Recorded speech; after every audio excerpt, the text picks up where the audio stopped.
So hello everybody, and I think we can start the show now. Brilliant. Great to see Simon joining us again, and thanks Keith for making this possible through your Discord channel. And Very welcome. welcome to C Peckham and Dan Leeds and Joe IT and also Tibster, who's back again from our last call we had, and Venture. So okay, so I think I should just get cracking. We'll just discuss the markets generally, and then a bit of stock sectors. I'll touch on uranium. I put a vote out. What did people want to me to go through? And I was a bit surprised when everyone went for diversified energy, and that certainly was a bit of work more than I'd expected. Having to dust off my files on that one, um, but that should be good. And then we'll do uranium properly the next call we do. Um, and so I'll start off with a look at the markets. And so if people go onto my screen, they can pop out and see. Here's the S&P 500, and in the last week actually, we've had this pop continue of this what I've called an AI bubble. But Yeah. my general feelings are that that is a bit of a bubble, and I'm fairly sure. I mean, actually, the US economy is doing really quite well, which I can summarize when I just get that across. So a quick summary, and the so actually GDP growth is good at about 2% last 2 quarters, and inflation is dropping and is currently fairly approaching a reasonable number. These are quarterly CPI, and it's about on target for about say 5% at the moment. And based on the last quarter, it would be about 4%. So generally, I think that actually the US are going to pull off a soft landing, and I expect there might be some bad news coming in from everywhere else in the world, and maybe some earning reports or something to pour cold water on the AI bubble. But I just imagine us returning to this long-term trend. This green line here is the long-term trend for the S&P 500. And my current base case is that we will find our way back down to that next year. The thing is, I obviously have been calling for a recession for quite a long time now, but I just don't see how the US can achieve a soft landing, given that we know that interest rates are very high, that the credit impulse coming up is going to be increasingly negative over the next few months. But also, and I'll be talking about this week, the US student loan payments restart in September, and that's 3 weeks away.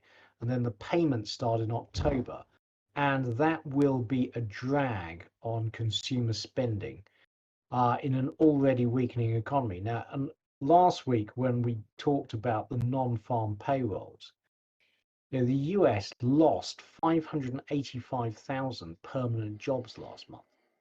Now, net, there was job creation because there was this huge increase in part-time work. But despite, the evidence to the contrary, I think that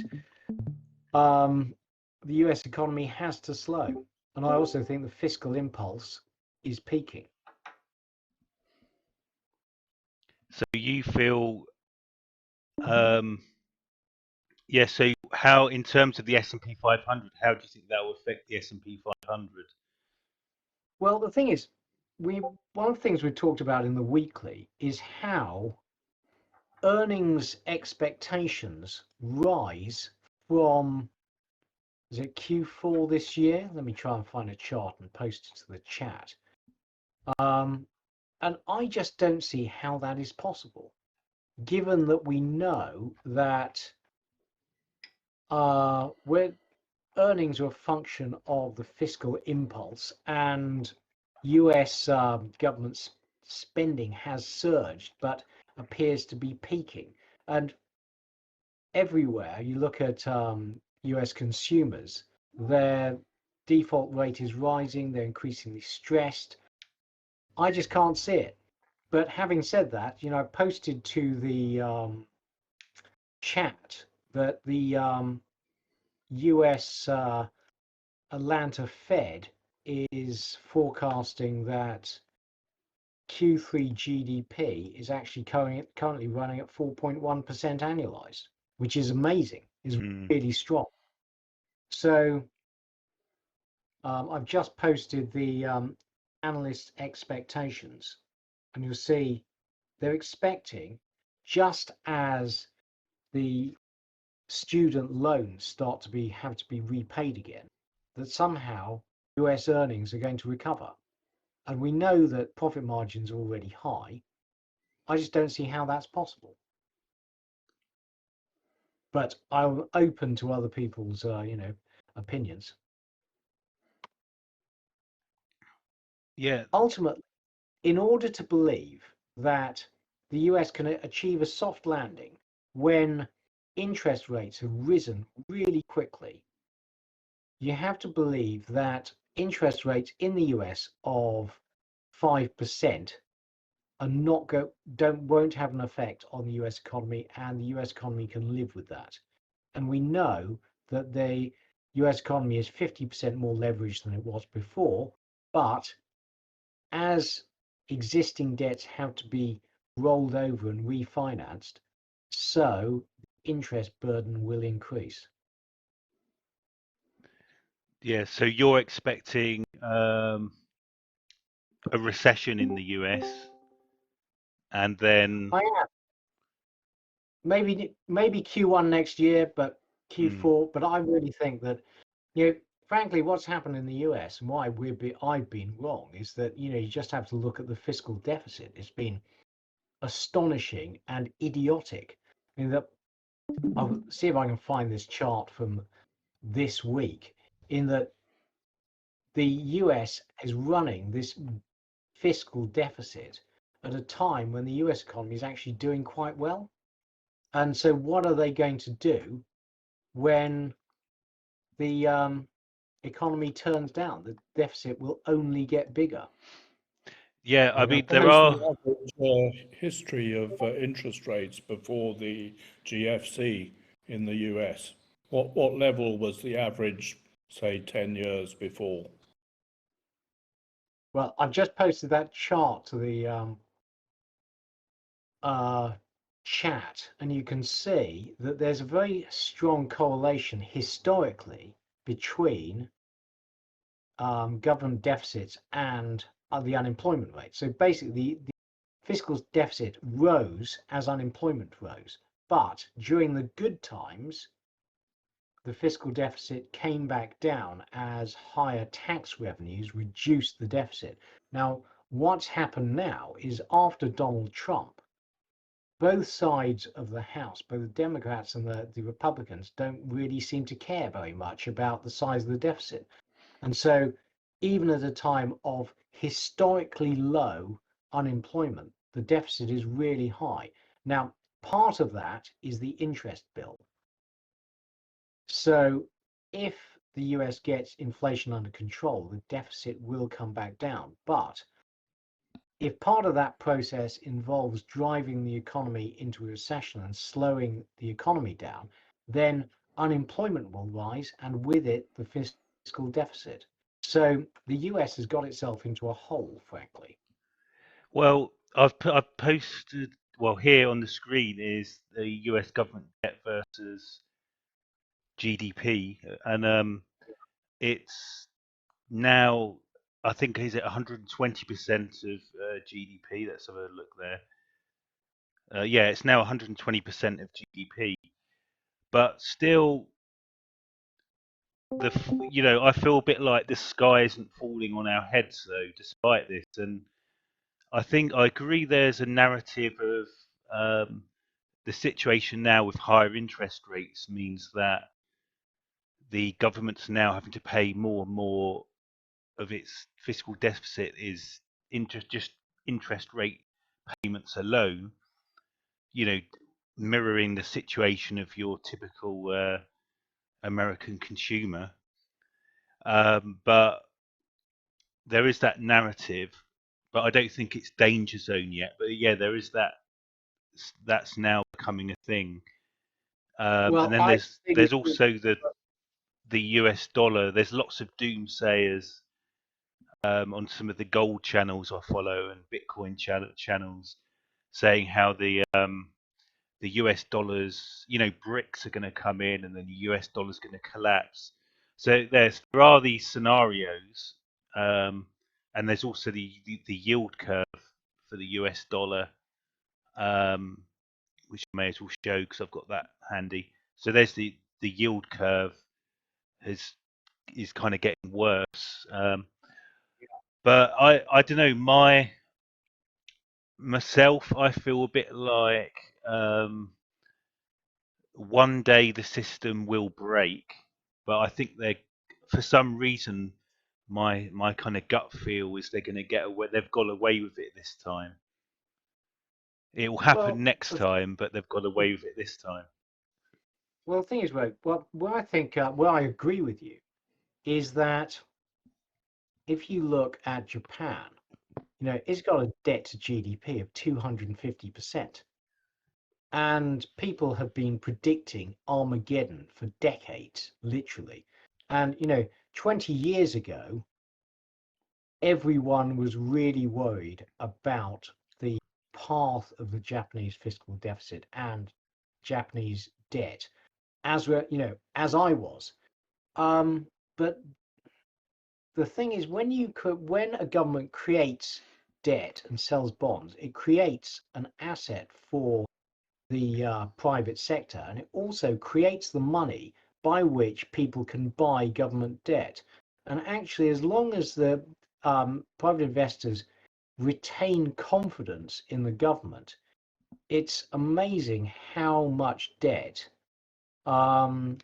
Western democratic governments can actually pile on.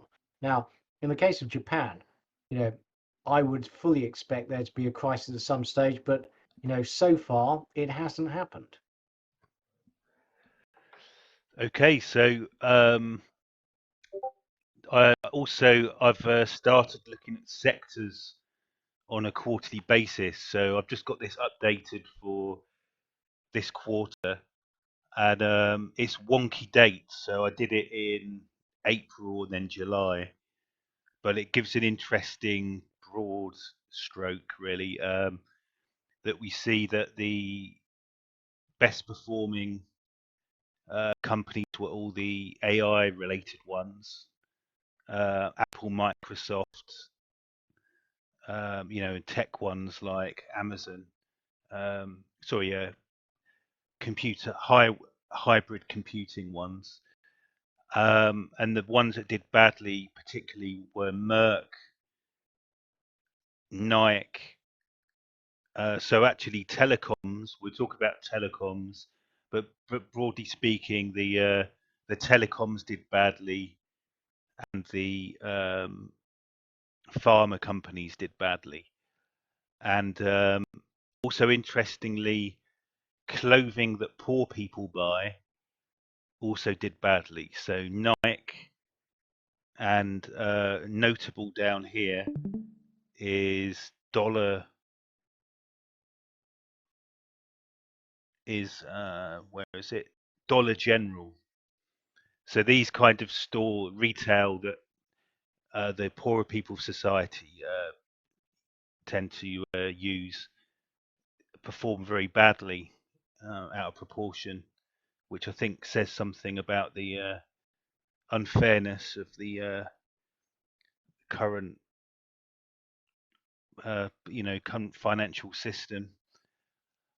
And then just to put that in a pie chart, yeah, we can see the S&P obviously has been rallying hard, and it's computer hardware, computer hybrid, websites, semiconductors, hydrocarbons doing okay, banking doing okay, and then pharmaceuticals, the only notable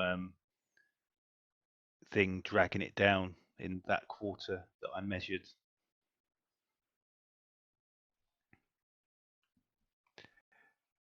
So So, before you go on, can I just quickly talk about Apple?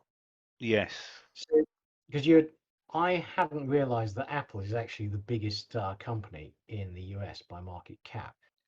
And I've just posted to the chat the PE ratio of Apple. Now, Apple have had negative revenue growth for 3 quarters in a row. And I think it's likely that their their revenues are peaking, because the bigger a company gets, the more difficult it is to keep on growing. And when you look at their new products, really, they don't have any. And I think they've pushed the price of mobile phones as hard as they can. And so you now have essentially a utility or a mature consumer discretionary company trading on a P ratio of 29. I would say that is twice what it should be. yeah, and I was actually thinking about this the other day. Just how many, uh, how far can you push the price of a mobile phone? So for me, they've kind of pushed the price of a mobile phone as far as people can pay, really. Yeah. And Dan Leeds on the chat has just said, and I completely agree with this, that the trouble is when you get to a big proportion of the index, then all the tracker funds have to buy you.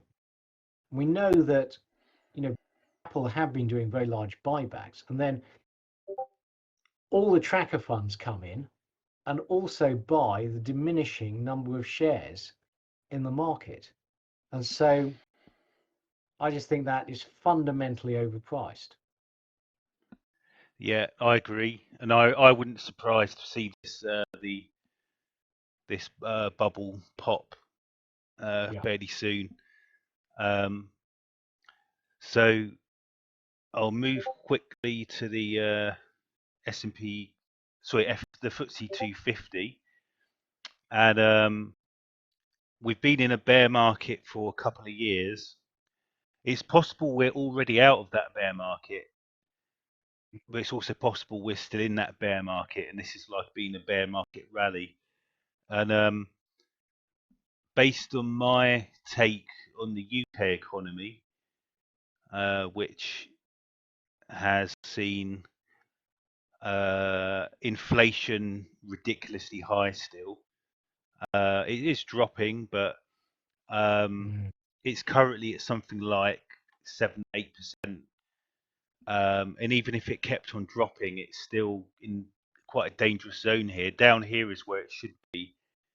You want it to be 0.2% every month, and it's still kind of, well, currently 10 times. But if we got down to this 1% quarterly number, so I got that wrong. It should be, yeah, these are quarterly numbers, so you'd want it to be 0.5% normally, and it's still double that at 1.2 on a good, if this kind of trend continues. So So I look at the inflation is still really bad. They're still going to have to keep interest rates high for ages, and GDP is stagnant at about 0.1% a quarter. So we've got really a serious stagflation still, and so I kind of myself, I can't really, I can only say anywhere between these two arrows, and I'm not Yeah. sure, but I'm certainly not piling into the UK stocks generally at the moment, because I think we're quite. I actually, and I've kind of changed here from when we last spoke. I would say now I'm kind of feeling like we are going to go into a recession, and late this year, maybe early next year. But I think I kind of agree with you now on as far as the UK is concerned. Well, it's always good to have dissenting voices, Rogue. So, you know, welcome to the club. But frankly, it's a painful club. And, you know, so far it hasn't worked. But I really think that, you know, in order to think that the UK economy can escape recession, you have to believe that interest rates don't work anymore. I'm just going to post into the chat the path of UK interest rates, and you'll see that, you know, by historic standards, the speed with which interest rates have risen is really sharp. And I think what I've got wrong, and I think what a lot of economic commentators, not just me, have got wrong, is that the lags, the interest rates, the lag with which interest rates impact the economy has increased because of the rise of you know, longer term mortgages, etc., fixed rate mortgages. But at some stage, you know, it will impact, and we know that the this year, I think 1.4 million UK households refinance the mortgages, so it will have an effect anyway. Yeah, I mean that's an interesting one. The housing market. There was some good chat on the general channel earlier on that. Actually, I noticed. Didn't just caught some of it, but um, yeah, I mean it's a really. I mean, really, at the end of the day, if we've got higher interest rates for a year or at least a year, probably. Yeah, that's got to be have an effect on house prices, and there are obviously people saying things like, well, more people own the whole house now, you know, and the demographics of it, you know, there's a lot of baby boomers that completely own their houses, and there's also demand as well. There's more people, you know, there's a housing shortage still, um, but yeah, I kind of yeah, obviously that's not it's only a drag on the economy, the housing situation and the high interest rates. Um, but me, I've mainly gone on, um, you know, on inflation and GDP growth. It looks set up for, it does look set up for a recession now, I think. Mm. And in terms of the, you know, in terms of the FTSE 250, we've had a 2 year bear market, which has come off because of those higher interest rates. So, you know, the FTSE 250 shows you what's actually going on with your typical equity in the UK, because it's not influenced by the heavyweights that are in the FTSE 100.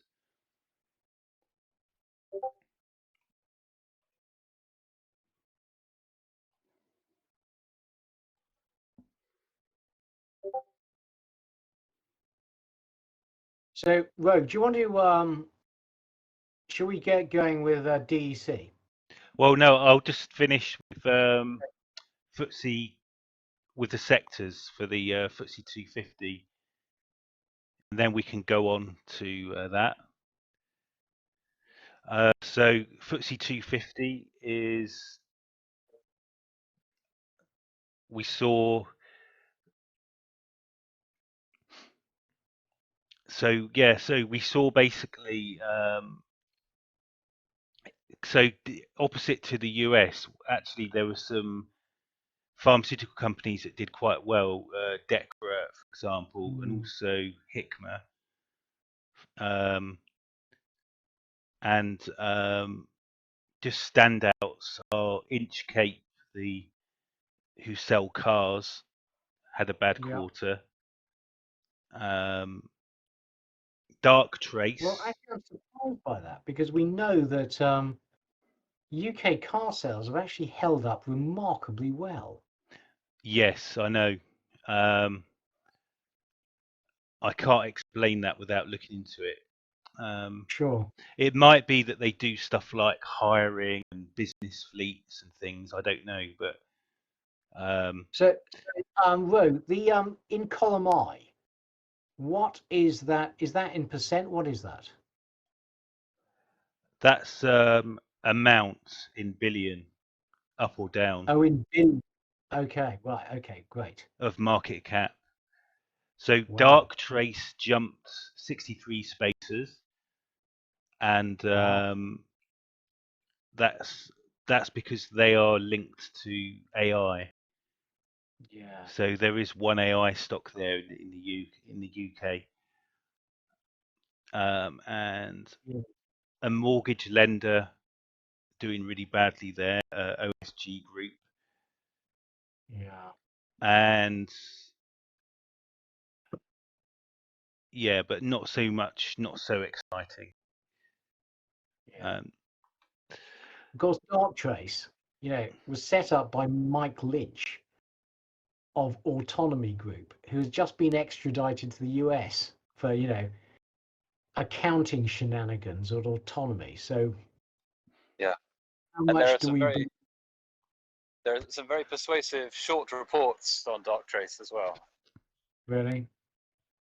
Yeah, I'm not surprised, frankly.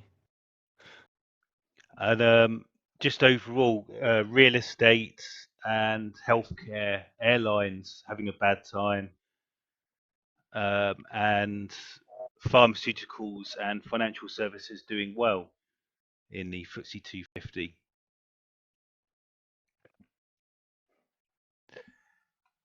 So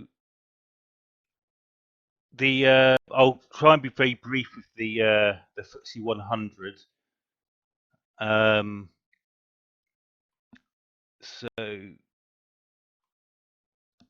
So I'm expecting us to just carry on regardless. And the reason for that is because obviously the FTSE 100's got a very idiosyncratic selection of stocks, with the top 10 stocks accounting for about half the total market cap. And to explain that, if you look, when I did the measurements, which were kind of very roughly second quarter, but a bit wonky, but when I did the measurements, you'll just get two stocks having a massive impact. So AstraZeneca was down 10 billion, BP was down 10 billion, and then HSBC Holdings were up 16 billion. So you can see how just a couple of very eccentric stocks work against each other, which is why for me the FTSE 100 is completely useless. But I think it's good to just cover it anyway. Can I quickly come in, Luke? I mean, one of the things that's really puzzled me this year is that if you think about an equity and a bond, you can think of equities being like index-linked bonds, when if the economy growing in a steady state, then equities should return something like index-linked bonds. So there'd be, your profits are a function of GDP. GDP grows in nominal terms, so get steadily increasing earnings just as you would from an index-linked bond. So as interest rates rise, so the price of that bond and the price of equities should fall, but it hasn't. Equities, I mean, US equities in particular, have totally defied the rise in interest rates. And that's really odd. And I don't have an explanation for that. And to me, that it can only be explained by investor euphoria. I'd be very interested if anyone has a better idea. Yeah, I mean, perhaps slightly explaining that for me is my kind of gut feeling is that, or my pet theory, let's say, is a better way. So my pet theory is that, you know, in the past you used to get these booms and busts, and we played this Keynesian model of you'd have interest rates up at 10% and stuff, and you try and control the economy, but then by virtue of that, control the stock markets using interest rates as the main parameter. But ever since the great financial crisis, we've had for a long time zero interest rates and money printing used to keep the economy going, but against the backdrop of deflationary forces that weren't really around in the 70s and 80s maybe, but are around now. So we've got, the growth of the internet and globalization with China mass producing for the world. So I think that maybe some of the models and rule of thumbs of the 90s just don't exist anymore, because the financial system's completely different now, and that's how I explain, because I obviously when we had that's how I explain how things that are very these things that don't make sense, like how after COVID did we have the biggest rally you could ever in history, and it is actually it is looking at here, Well, literally the biggest rally in history after the corona crisis, because it doesn't make sense, does it? But then when you start thinking in terms of the governments using printing of money to, mm, then maybe it's a different world than the one we lived in when there were these rules of thumb where you could just say interest rates up, stocks down. well, but the thing is, though, they're both financial instruments. And so if you're a rational investor, when bond yields rise, then you should expect the yield on equities to rise to to a similar extent, unless you believe that there's been an increase in the growth potential of the economy, which makes equities a better bet. And so, all things being equal, if bond yields rise, which means the price of bonds fall, then the price of equities should also fall. And that hasn't happened. And so something odd is going on. Mm. We've got a couple of people who have chimed in here with their welcome comments. So C. Peckham said, I'm not convinced that there is a delay to the impact of interest rates. I looked at US, and what we've seen so far seems to be well within historic patterns. Well, he's right, but it's generally around 18 months before the between the first interest rate rise and it starting to have an effect, and we're kind of within the usual time frame. But I posted the Atlanta Fed's GDP now for Q3, and the US economy is looking really quite strong currently, stronger than it should, given the lags. Although, if you look back to 2007, for example, GDP was surprisingly strong right up to the moment when it wasn't, and then it fell off a cliff. So, it's not historically uncommon for GDP to remain quite strong going into a recession. Of course, as well, the inflation. Oh no, actually, no, that's wrong. I was about to say the inflation contributes to the GDP, but actually, those numbers I was showing earlier, they're actually real GNP Right. growth as a percentage. So, but still, yeah, inflation. If you have higher inflation, you have higher nominal GDP as well, which Yes, kind of absolutely. masks. So you don't realize, you can look like you're doing okay when you're actually not, because a lot of that is inflation. Yeah. The other thing I'd say about the UK is that we talked about this in the weekly a few weeks ago, that UK assets of all kinds are really dirt cheap compared to other developed markets, and for whatever reason, there seems to be a discount applied to UK assets at the moment, and maybe it's the shenanigans of the last year with free governments, etc. last year. So you'd hope, if we can kind of stabilize our political situation, that some of that discount will go away, and the FTSE will do a bit better compared to other markets. Because if you look at the stock 600, it's up over 10% this year, and the FTSE is up 2%, and the S&P 500 is up 16%. So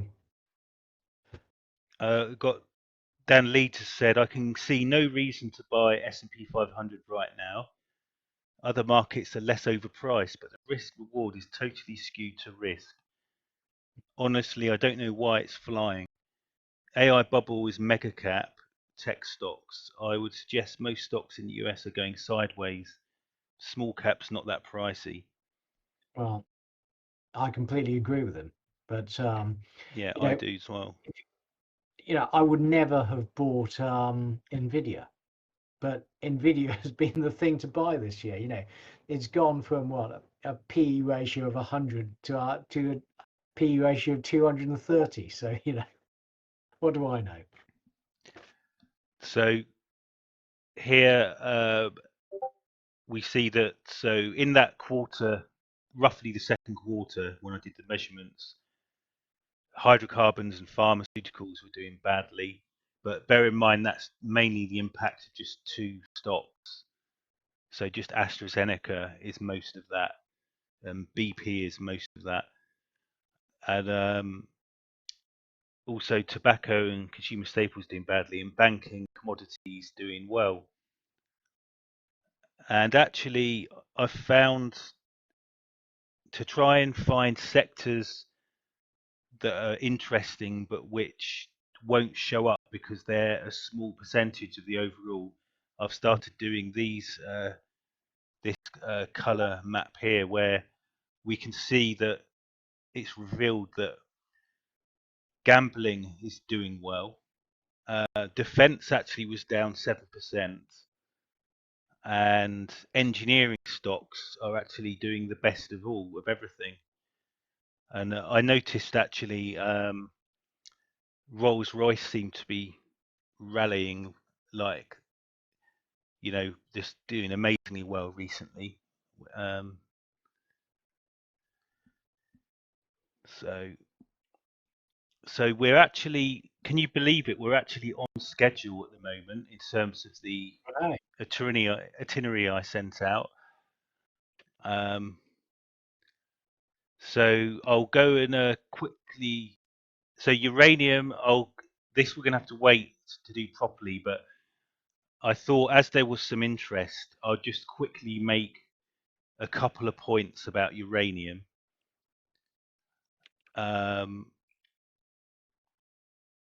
We've got a comment there first from C. Peckham, which is saying it's not true what you're discussing. RE stock values valuation only plays out in the long term.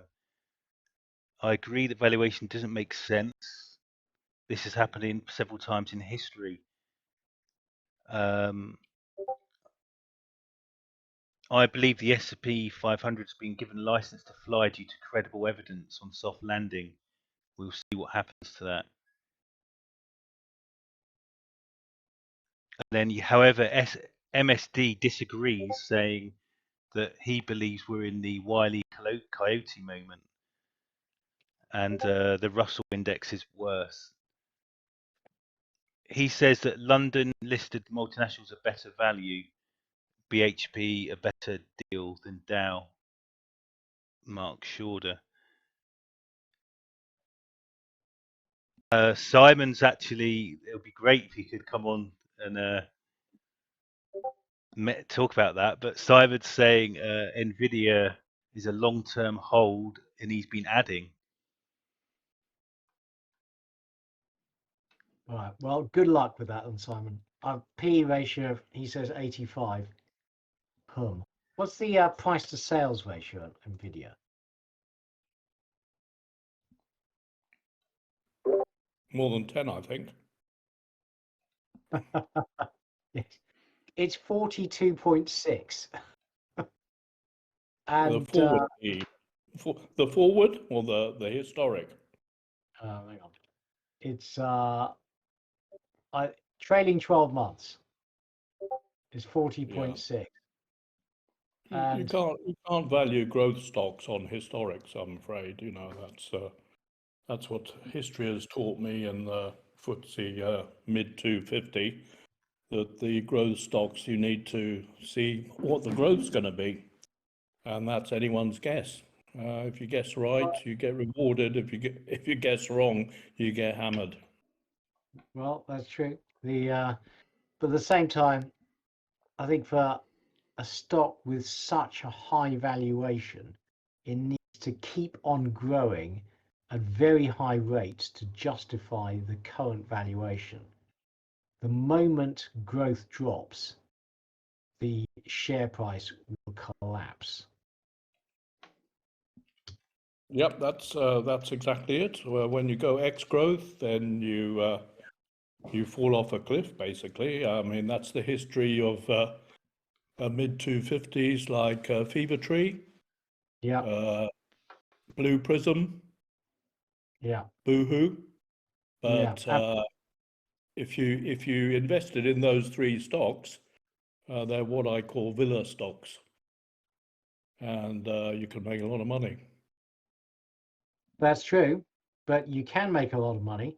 But the thing is, Simon, I mean, I'm sure you bought this earlier and have done very well so far, but you know, you want to be in there early, not late.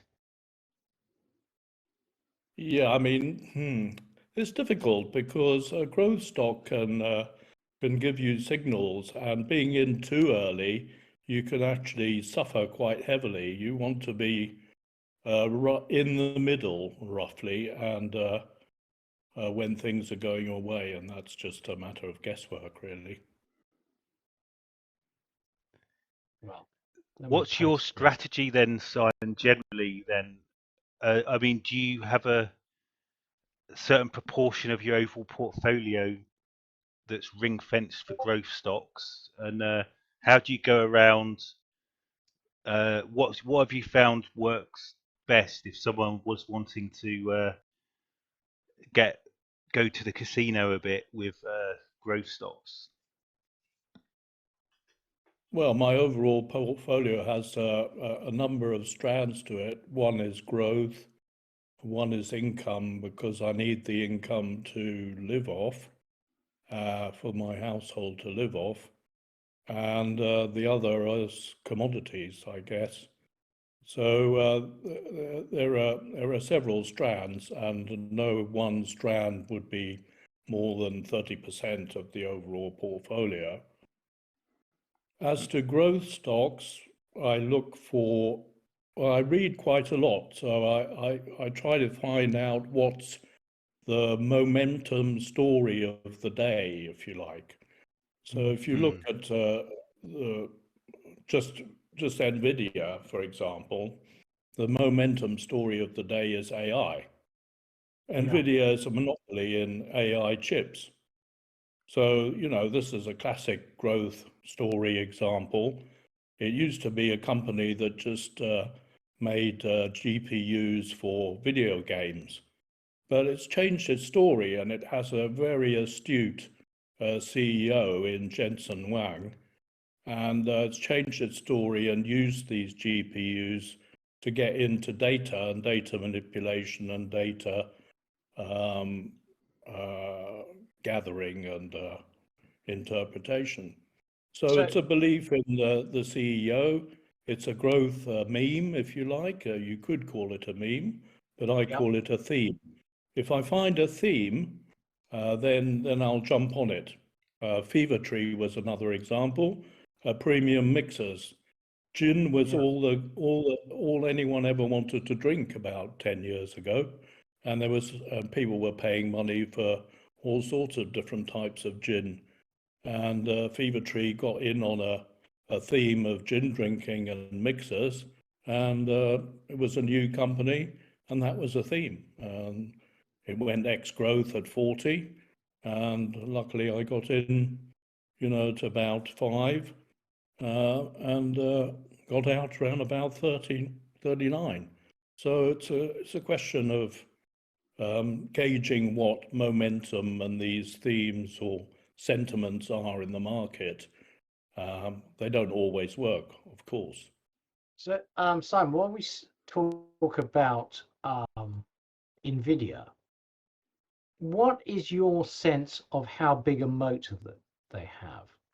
Can other chip makers start making, you know, graphics chips where you've got your because my understanding is their advantage is in, you know, multiple processing units. So you can instead of having a single core processing one stream, you can have, split the job up into lots of different jobs and process them simultaneously. I mean, now that everyone has seen how well NVIDIA is doing, presumably all the other companies will be trying to develop their own equivalent chips. Yeah, sure. I mean, Muscle Riot posted a good article about NVIDIA and its moat and current advantages.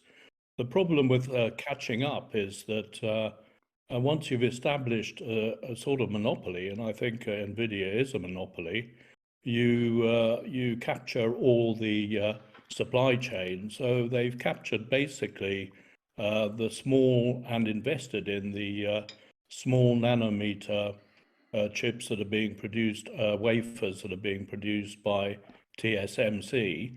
And they then, you know, if they capture that supply chain into their own GPUs, no one else has got a chance. AMD is meant to be the competitor, but AMD is just making no headway into this market at all. The other old story, if you like, was Intel.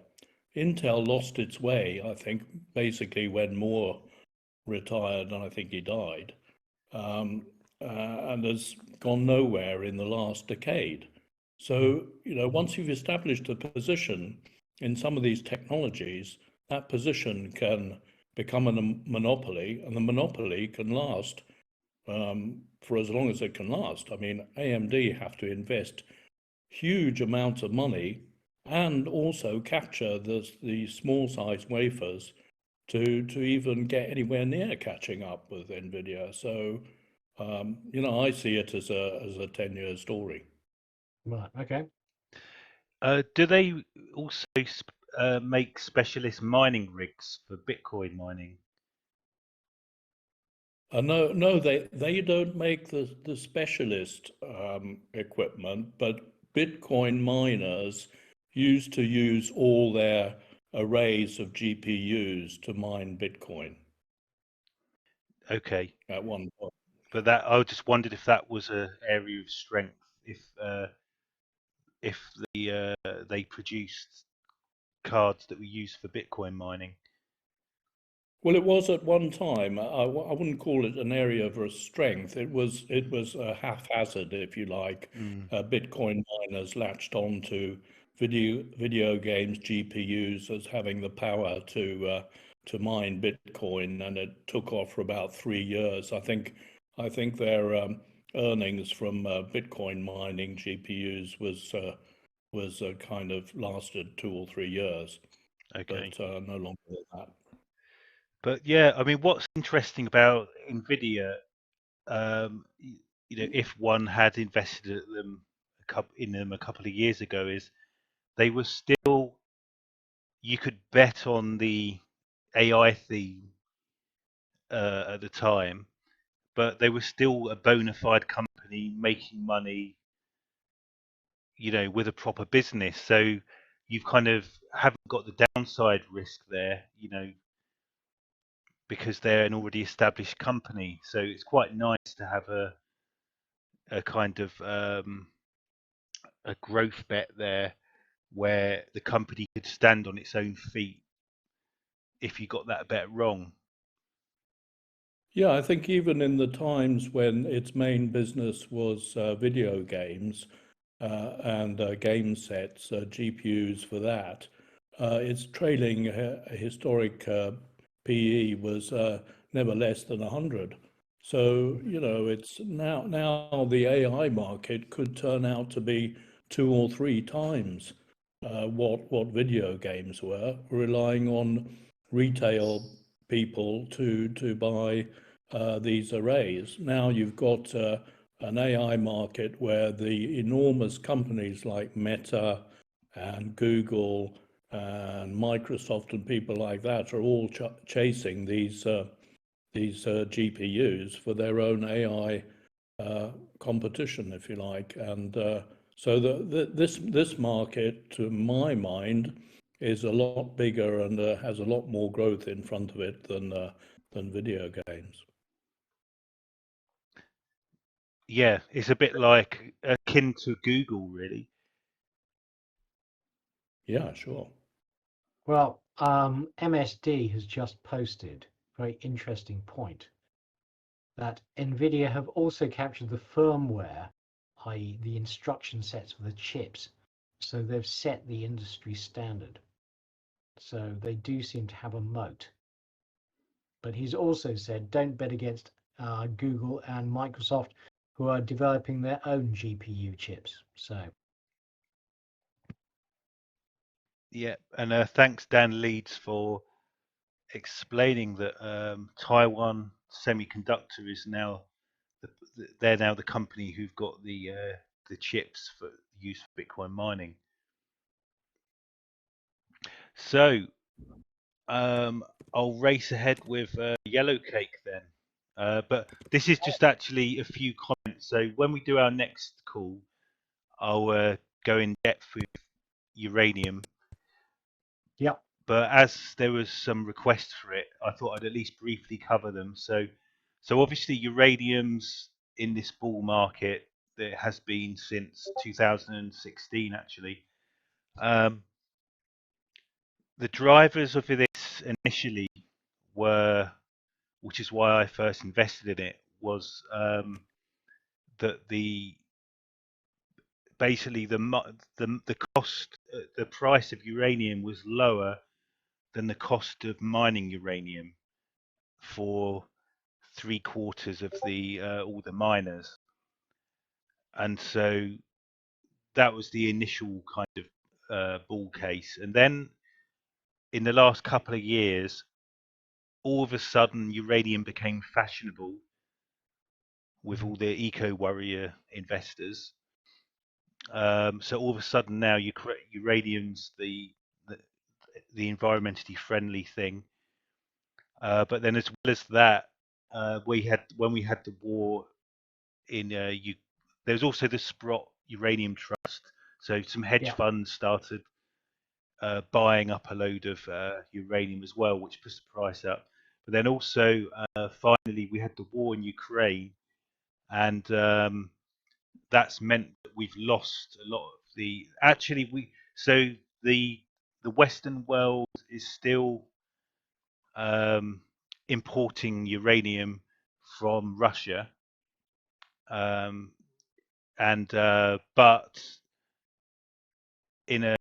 but basically they're because people are scared that that's going to stop, or that will be the next thing that's sanctioned.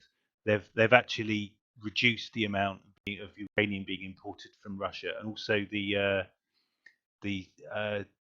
other points in uranium in reactor core construction. So the uranium fuel rod construction, there's a shortage of these. So then that's what's pushed the price up. Now, I just had a couple of things to say. One is, so this here was the initial investment case, which was, so back in 2020, this was why I initially invested in uranium, which was because, as you can see, the spot price of uranium was around $25 a pound. But as you can see, all of these bars are the cost of production in all the different mines. And as you can see, the majority of them required a price of something like 50, really you wanted a price of certainly 30, but then perhaps $50 for uranium, so that was the thing. But the thing is, this no longer applies. So I just want to point out as a comment on uranium that it's now basically all of the uranium mines all over the world can now produce uranium at a decent profit. So that's that's something to be cautious about. And then and the second thing I wanted to mention, if I can, is the demand for uranium. Okay, so that's on this slide. So the red line, the line here with the red area under it, that's the projected demand for uranium. And as we can see, although last year there was actually a shortfall of available uranium, as we go into 2024, 2025, 2026, there'll actually be a small surplus of uranium available. So actually the real supply, now they're building all these nuclear reactors, but they won't be operational for 10 years. The time it takes us to build them, 30 years. So actually, really, we're getting, now we're coming up to the point soon where the need for uranium can be met by the mines producing at full capacity. And then, so I'm kind of looking at the real demand, supply demand imbalance to be in the 40s, or the year 2035 kind of thing. So that's why I'm in terms of Yellow Cake, who are. So, Rogue, can you just bring up that chart of the supply against price again? The one you were showing slightly earlier. No, slide number 6 on your slide deck. Yeah, that's it.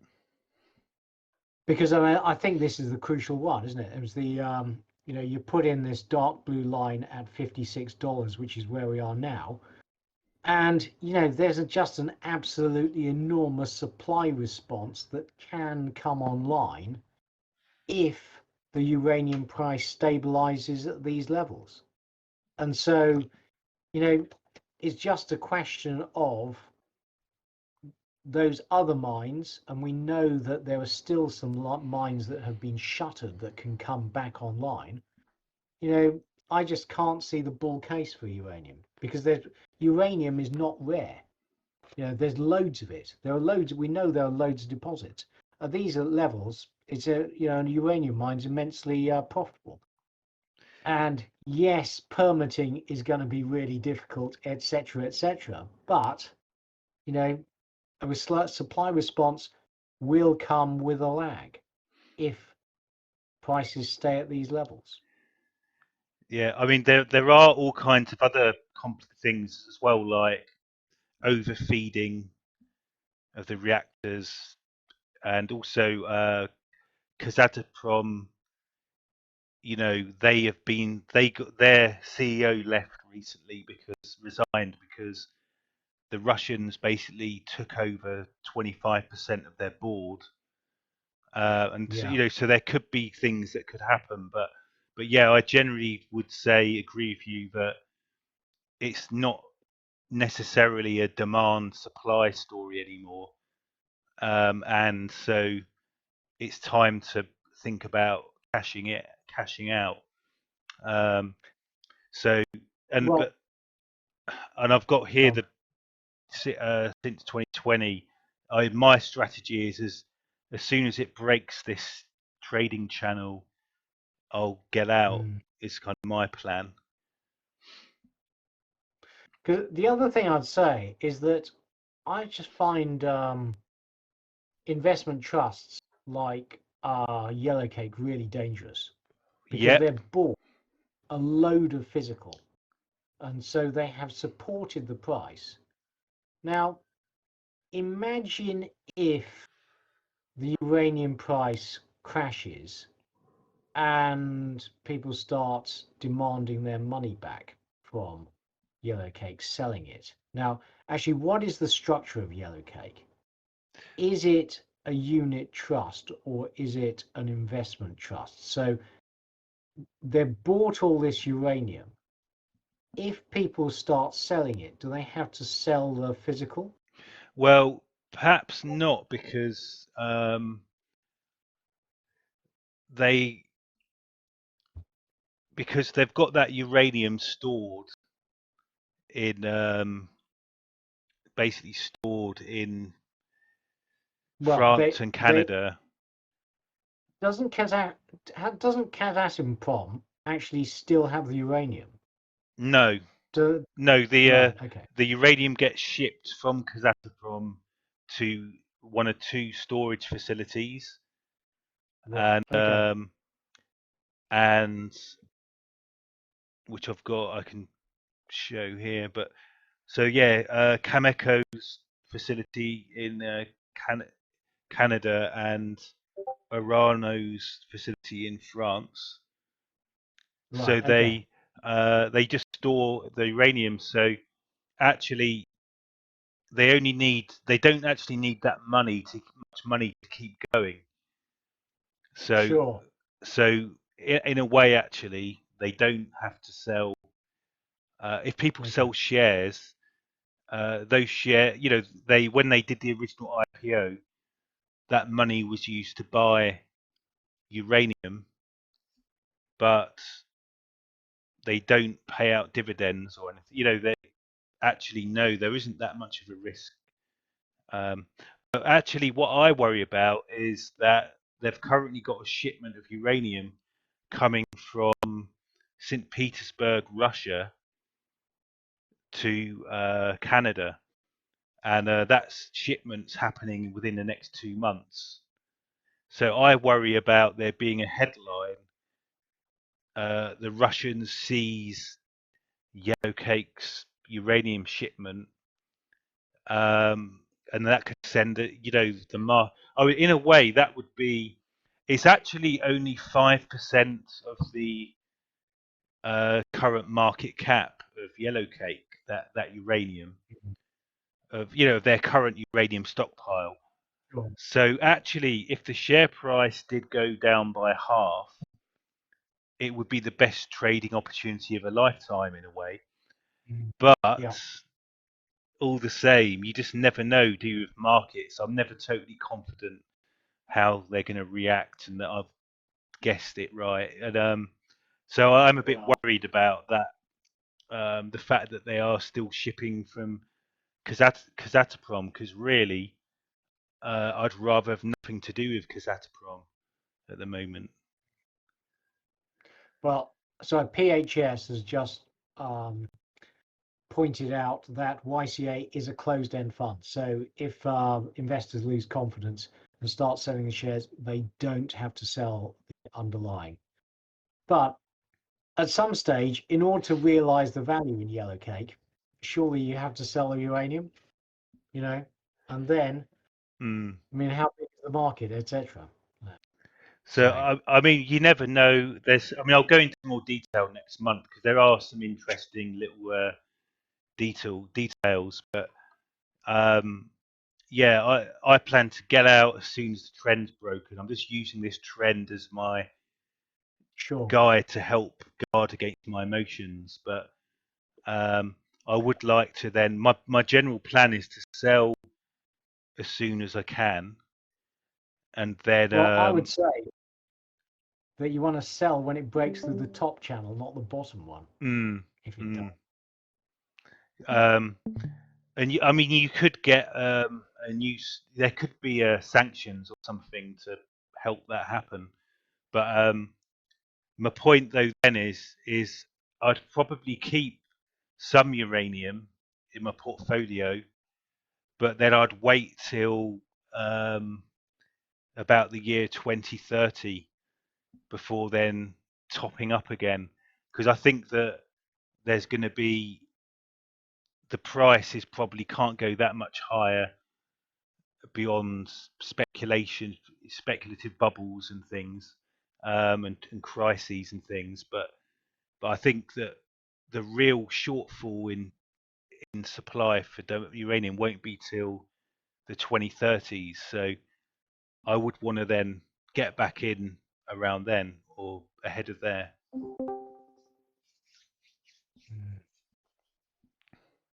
So we may have fusion by that point, Rogue. Yeah, maybe. We may have peak oil by then. Well. No, actually, we've already had peak oil. We're at peak oil now, aren't we? Yeah. I think we're past peak conventional oil. The thing is, okay, so years ago, do you remember when there's whole peak oil concerns, probably 10 years ago? I did a lot of reading on peak oil. And the bottom line is that actually we have vast amounts of hydrocarbons. And it's all a question of price. So have you heard of methyl hydrates? No. So methyl hydrates are a complex of methane gas and ice that occur under cold temperatures and very high pressures. And there are vast quantities of methyl hydrates on the seabed. And so it is estimated that if we were to burn all the methane trapped in methyl hydrates, that would use up all the oxygen in the atmosphere. So if we choose, we will never run out of hydrocarbons. It's just a question of price. Right. So are these in the Arctic and are they in cold areas or everywhere? they're on the seabed. Actually, the Japanese have experimented with heating up the seabed to release methyl hydrates, methane gas. So, you know, anywhere where it's very cold under very high pressure. Are they like rocks or? No, it's I'll see if I can get a.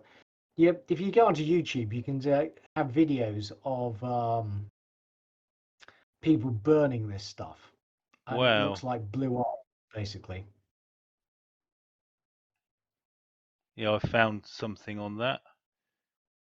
Yeah, but the bottom line is, as Simon W says, you know, it's a question of how hard we want to look for this stuff.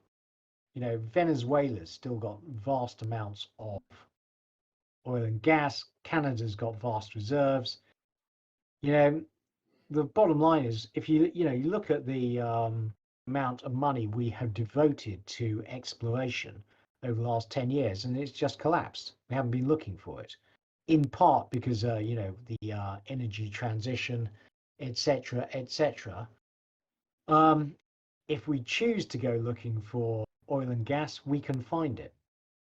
Wow. Particularly, Look at, there's a graph here where right, the amount of carbon stored in methyl hydrates is 3 times that of all yes, of the oil, gas and coal in the world put together. that's a great chart. Yeah, exactly. Would you mind sending me that? Actually, that's yeah. You know, the piece I read said if we burnt all the methyl hydrates, we're in big trouble. So, you know, it's a question of how hard you go looking for hydrocarbons.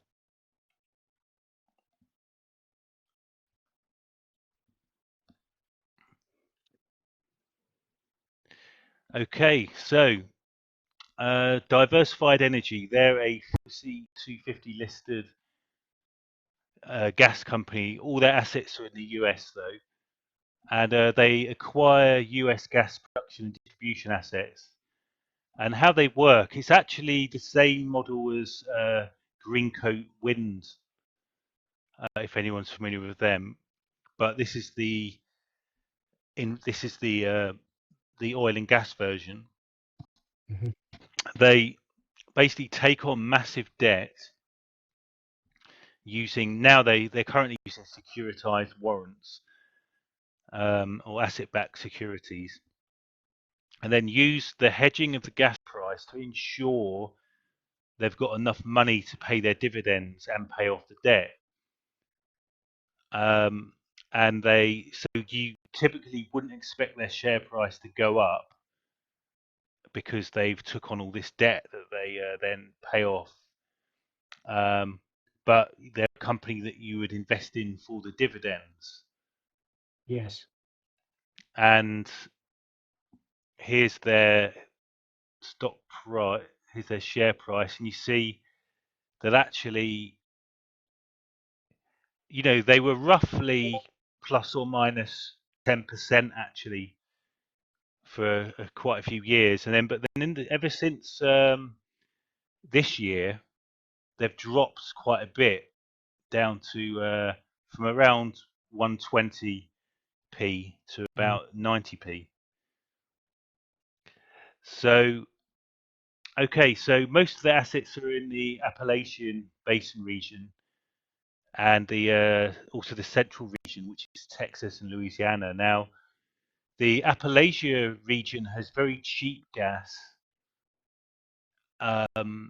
but they can't really sell it for that much more. These central assets, the value of gas is much higher because it's actually near the LNG terminals. So here they can get, it costs more to extract, but they also get a higher price for the gas. And they're currently paying massive 15% dividends, but they are highly leveraged. And we can see with this graphic here that PV10 is their assets that they've acquired in terms of the stated PV10 number. But here you can see how they've took on lots of debt to also to enable that, and also because they're hedged, they have derivative liabilities as well, which I'll come on to. So they hedge all their it's typically about 70-80% of their gas is hedged, and as you move further out, less is hedged. So in 2026, 2027, maybe only 30% or something is hedged, but in the years coming up, it tends to be 90% hedged and then 75%, etc. And as you can see, the gas price has always been fairly low in the US. The Henry Hub gas price at about, let's say, between $2 and $3. But then because of the energy crisis we've been experiencing, it rocketed up last year, but then it shot back down again, and it's actually now back where it was before we started. And the blue line is the price, the average price they got for their gas.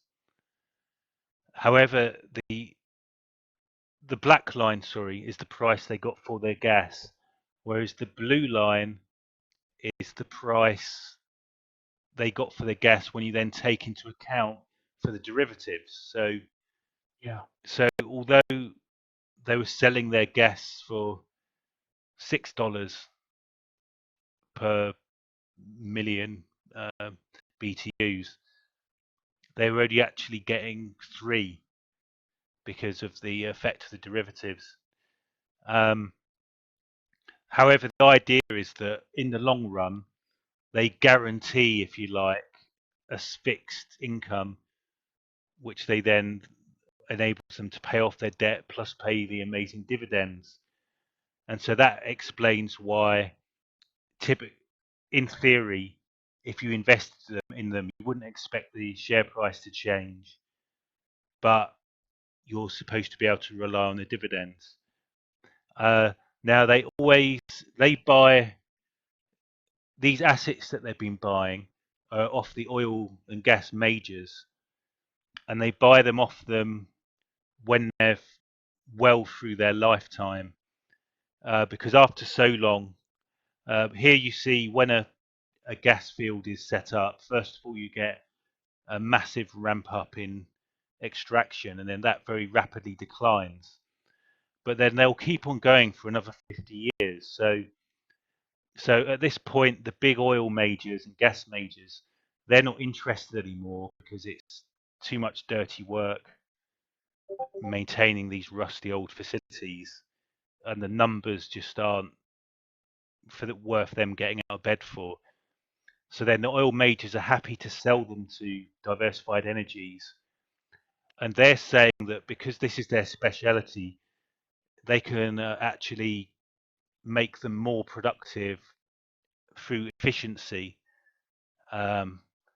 because and then they point out that you then do get stable revenues that you can then rely on for future dividends. So there's so much going on with this stock that I had to break it down into financial and non-financial news items. But here's the financial, and they initially IPO'd on AIM 2017 and raised 40 million, and they did a load of equity raises through time, each time acquiring more assets. And when we get to 2020, they were listed on the FTSE. So it's very impressive how they have grown since their initial AIM listing IPO, and to then be FTSE listed in 2020. Now then, when we get to 2021, they then start using credit facilities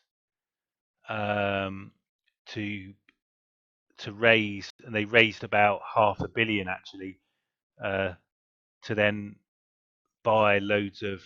Well, they ended up actually 0.8 billion.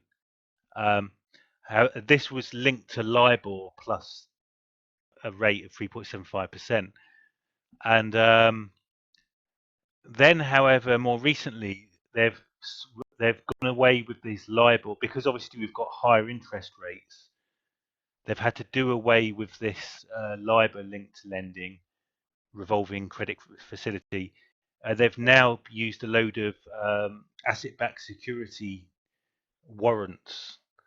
So they currently have, I think it's a couple of billion of those, and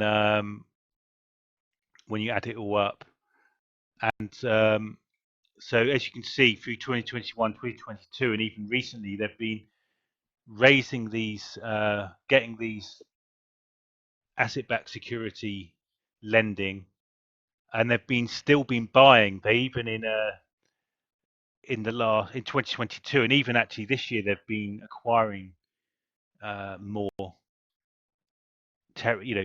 assets. And so in 2022, and actually I can tell you that the current debt is 1.2 billion is their current debt. So they did a deal with Oaktree Capital Management, where Oaktree Capital Management would go halves with them on new investments, and Oaktree are actually quite a well-renowned sort of hedge fund, or they're a asset manager or hedge fund. So that was actually that is some kudos for Diversified Energy. And you can see here all these acquisitions: the Blackbeard, the Tanos, East Texas acquisition, and the only other, and some other newsworthy item is the Bloomberg Gate scandal, because Yes. and I now need to just go and get that. No, I remember that. Yeah. So Bloomberg did an expose on, going around looking at how many of these, old wells that they'd bought were leaking methane, and they found quite a lot of them. Yeah, and I think though it was, according to the company's rebuked, it was fairly. They'd basically done a bit of a hit job on them. But here's the website. So there's a Bloomberg website here, an Empire of Dying Wells. And what they did is they actually just found the worst looking ones. They did some measurements and come out with this kind of fake news story. And okay. To be fair, I don't think it was fake news. They certainly, these are just their old decaying assets. But the company has done a lot to address this since then, I believe. Their business model is buying thousands and thousands of these, basically old, marginally producing wells, and they have to then go around and close them off. There's a photo there of a environmentalist monitoring the. Yeah. Well, the thing is, they buy these portfolios of old producing wells, and some of them are still going to be producing decent amounts. Some of them are going to be in terrible state and not producing very much at all. But I think they were a bit. They deliberately picked the worst ones, and then the data that they shared didn't perhaps correspond always. But they're trying to make a news story. They're not going to pick still the best ones. they had this Bloomberg Gate scandal, and then that actually sent down the share price, and I actually tried to buy them then, but I wasn't able to because my bank didn't do them for some reason. And but the actually, when you look back on it now, the Bloomberg Gate scandal didn't really affect them that badly.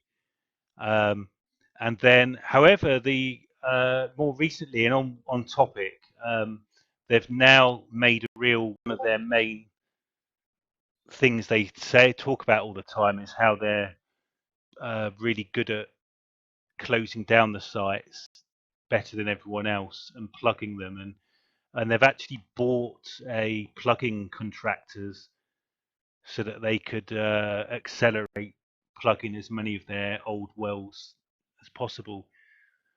And so, first of all, have you any inkling why the share price dropped in the last year?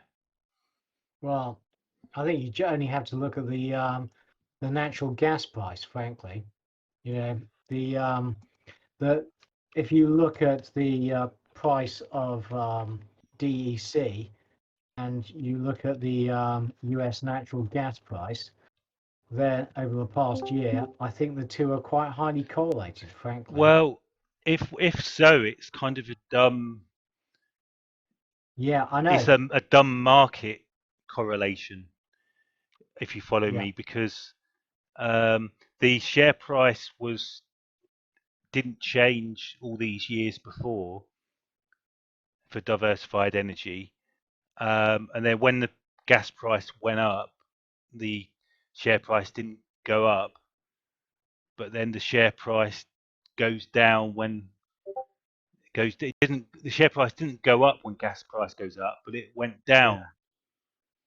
So now, Rogue, I completely agree with you, but I've just posted to the chat. If you look at the price of the share price that you've just had up and you compare it to the natural gas price, I know they completely hedge, but the two go up together in tandem, up and down in tandem. but they only go down in tandem, because here's the diversified energies price, and it just go down, but it didn't go up. That's what I'm saying. Well, it did go up towards the that spike towards the end of 2022. It's there. Yeah, okay, but that's well, but it went up. Well, it did go up. Yeah, it did go up 20p from here. So I think the interesting thing, I know, but then it went down a lot more. That's what. Yeah. Well, okay.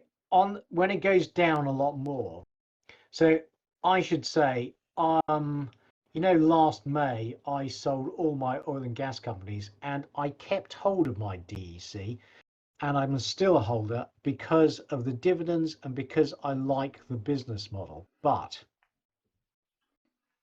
one thing that I didn't really think of at the time, and I'm frankly, when you're talking about DEC, and I was thinking about DEC, what I've thought about over the last couple of days is that their business model relies on debt-fueled acquisitions of portfolios of these old shale gas wells, and they need to keep buying those to fulfill the business model, because they're existing wells declining at 8 to 12% per annum. They need to constantly keep adding to the portfolio. Well, the trouble is, as interest rates have gone up, so the cost of those acquisitions is going to have risen quite substantially. And that's my concern. It's not the gas price, because I think the gas price medium term will rise as all these new LNG terminals in the US come online over the next few years, particularly from 2025 onwards.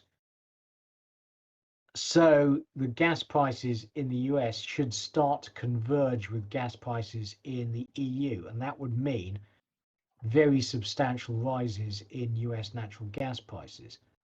But, DEC business model of debt fueled growth, I'm just wonder whether it can survive higher interest rates. So that's a good question. Because one thing that occurs to me when I've been going through them is, why can't they just stand still for a minute? It'd be great for them just to stick with what they will have, don't take on any new debts, and then pay off the debt that they do have. But you're saying that they have to keep on acquiring, or their business model completely falls down. Well, or basically they become like a closed-end fund. They just go into runoff. If they're an ongoing concern, they need to keep on buying portfolios of shale gas wells.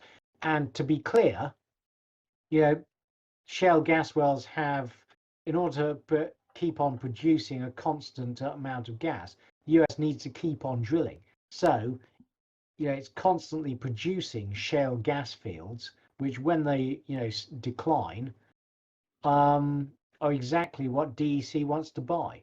The shale gas companies are interested in drilling, getting a decent amount of gas, but they're not interested in, somebody on the Discord was at MSD talking about how describing this as picking up fag butts.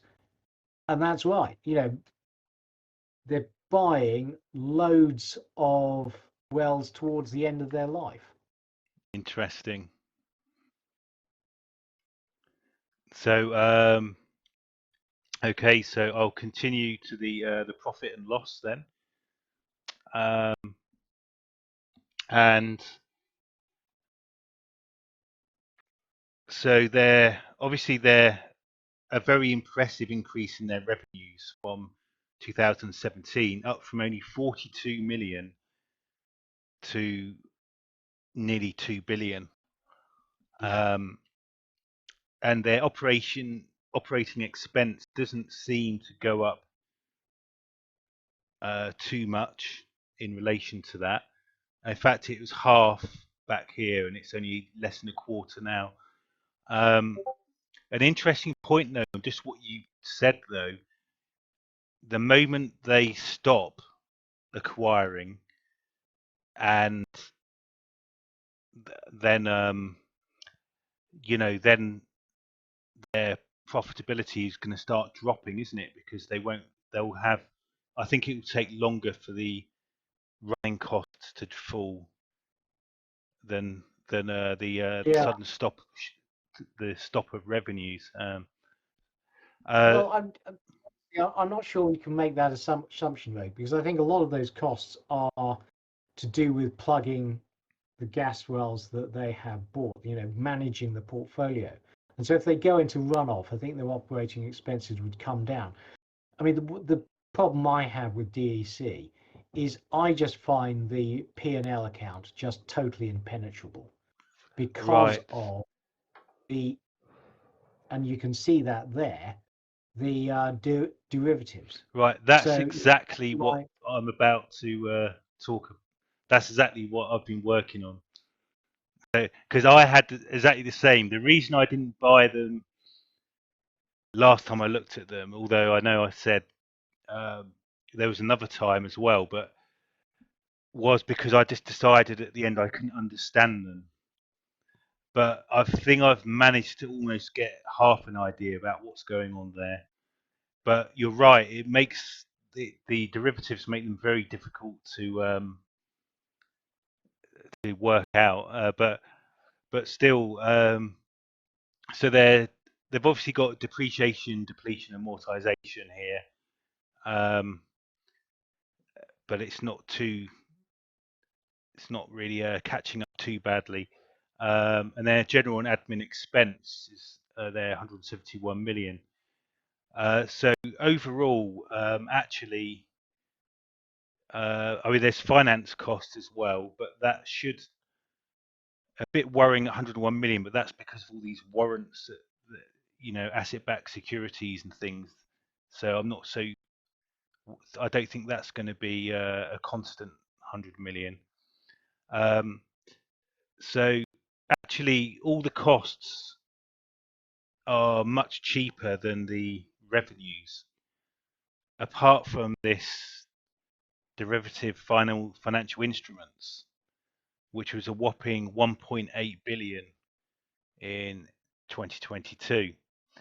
So they're in this situation where they've been coming out with a net loss of 0.3 billion in 2021 and then 0.6 billion in 2022, and we've got to kind of convince ourselves that that's okay, which is what I'm going to try and do in a moment.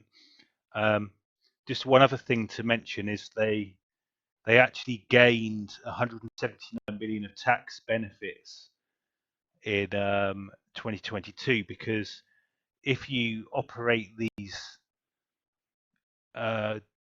end of life gas assets, the government actually allow you tax credits, and Right. that's kind of good. But then I then think, what if the government decides to take that away? But I don't know if you think that's very likely or not. Government slow, Yeah. if they've got it, difficult term, unlikely to change, I'd say. So yeah, I mean, Joe Biden is always going on about his blue collar work union jobs. So maybe these are quite well protected. So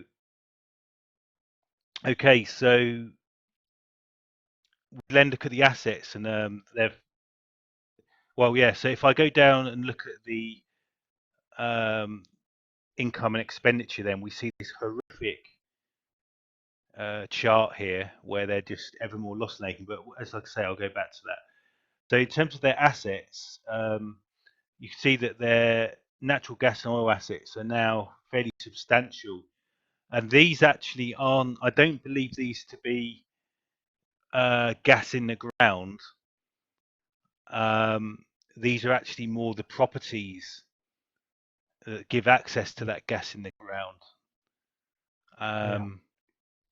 The gas in the ground, that's a separate,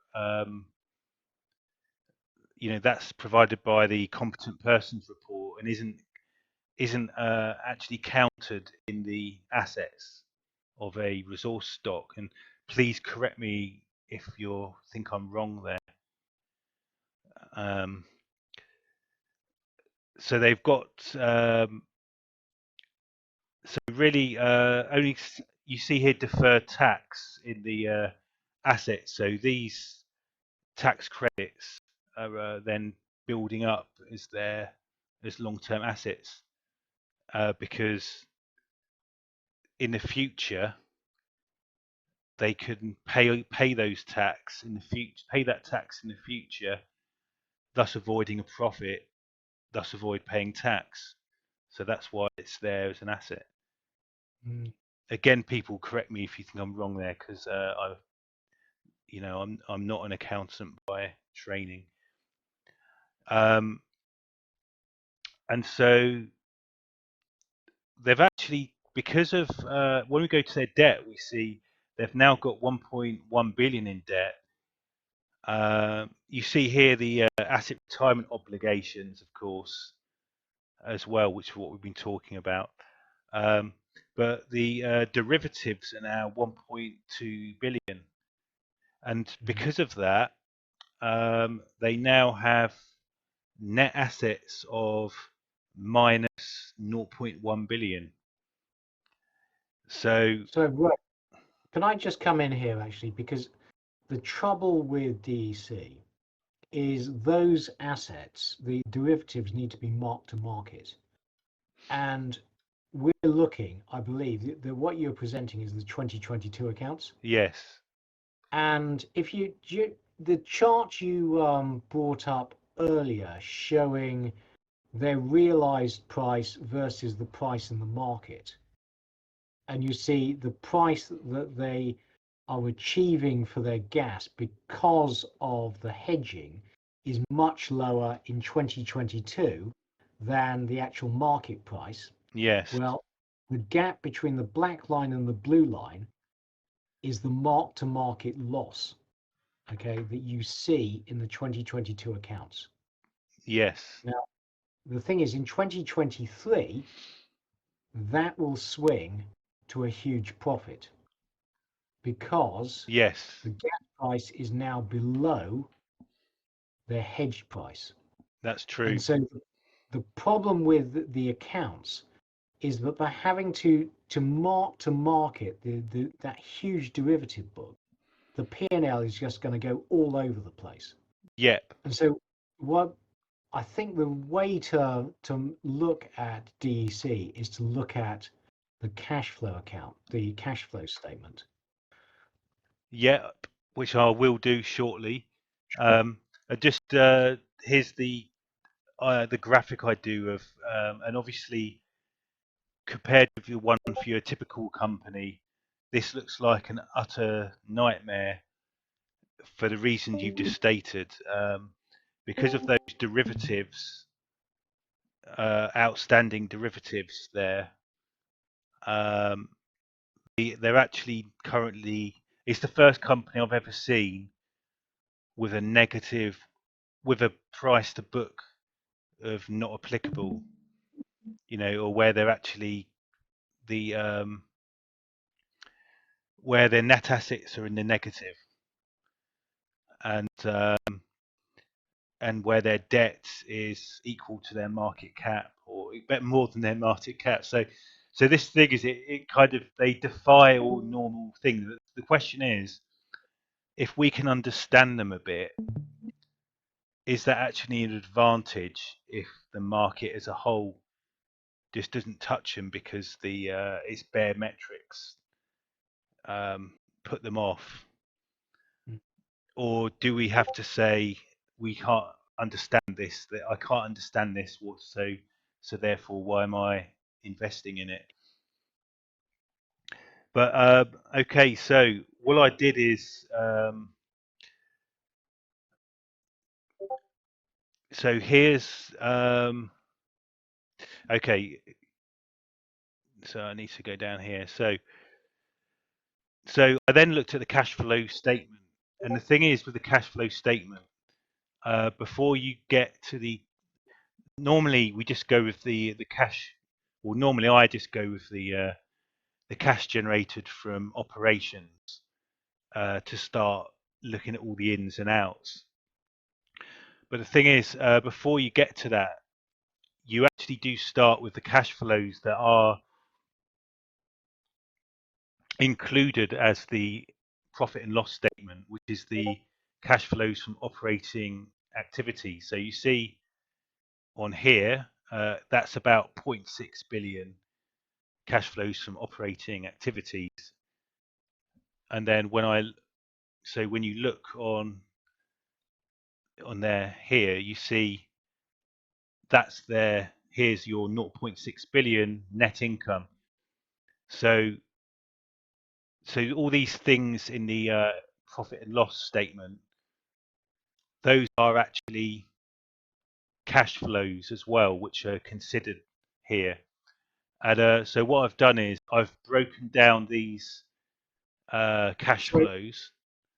Sorry, Ray, the number's a bit small. I Can you know. actually- Yeah. The numbers here, you mean, are small? Or, yeah, they're. I know. Difficult I'm just going to have to read them out. Sure. Okay. They're on the slides that I sent out to Okay. everyone, but as well. But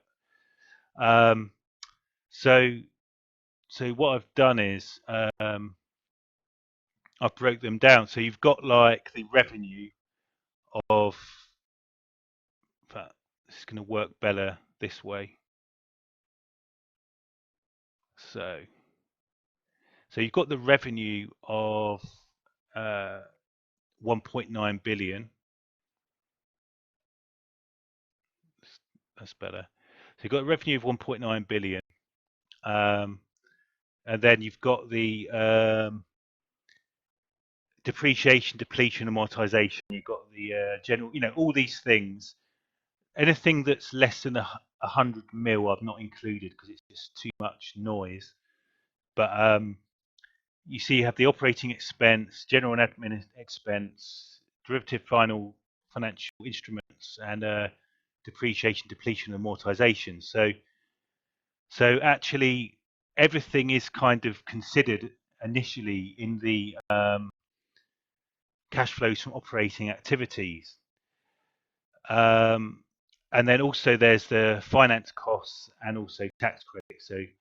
So that's how you end up with. This is a visualization of the profit and loss statement, which gets us to the 0.6 million, sorry, 0.6 billion cash generated by operations there. So now the next thing though is you get these cash flows reconciliation part. And so what this does is some of these things are kind of actually phantom money moving around. So for example, the depletion part of here of depletion, that's where, because you've used some gas resource to sell it, it doesn't exist anymore. Yeah. Therefore, you have to take it away from your assets. And then, so it's a negative. It goes as a negative, but actually, no money. You didn't actually have to pay any money for that.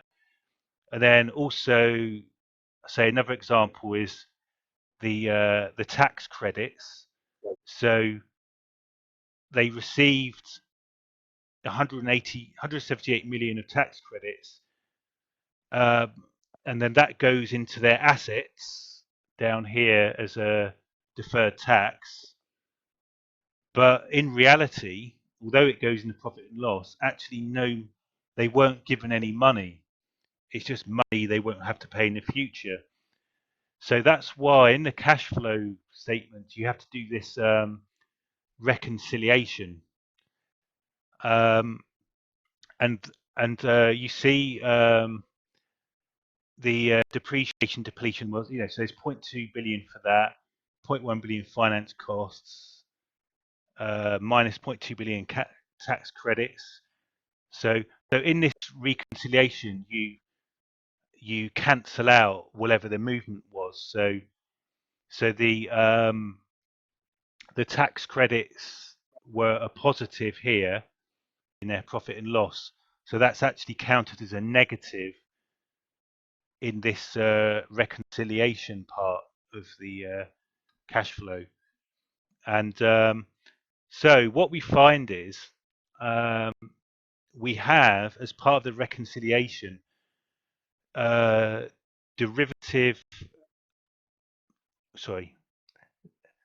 unsettled derivatives of 0.9 million. And so what happens is that although in the income and loss statement we had 1.8 billion of derivatives as a expense, actually they only actually had to pay 0.9 billion this year, and then another 0.9 billion is a movement that's a liability, but which they don't have to pay in this year, and so will end up in the long-term or short-term debt as a derivatives, long-term or short-term liability. So so what we see is, although we have this horrendous number here that skews everything, actually only a portion of that they actually had to pay, and Yes. and so they've credited 0.9 billion of the unsettled derivatives. And I found that in their annual report, there's a section here where they explain that although there was a gain in 2020, a loss in 2022 of 1.8 billion, 0.9 of that billion of that is from derivatives they had to settle in 2022, and the other half of it is derivatives with liabilities which are still unsettled.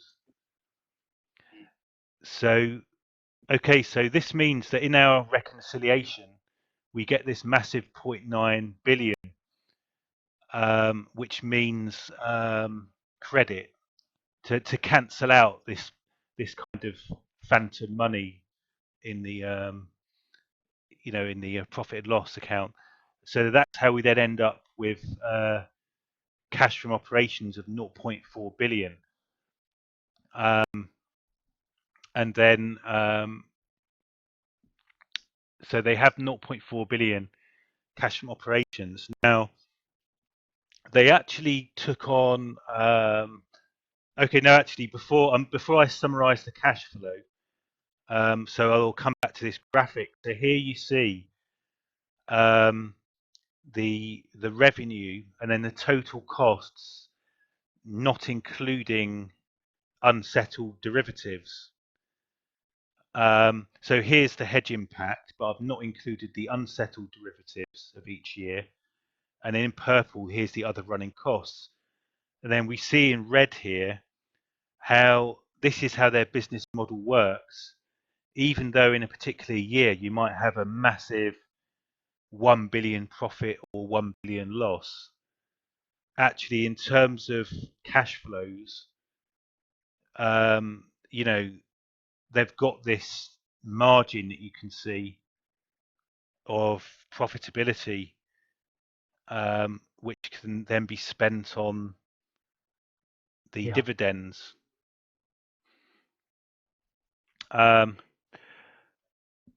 So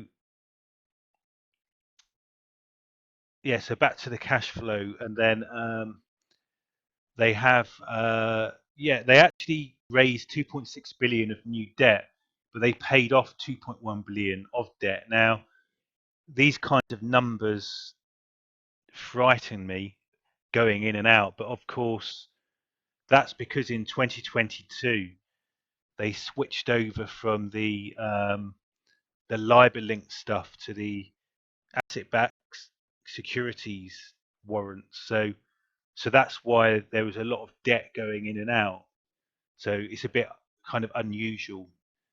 Then 0.1 billion of dividends and 0.3 billion of buying new assets, 0.1 billion of capex, and 0.3 billion of kind of interest on debt and miscellaneous.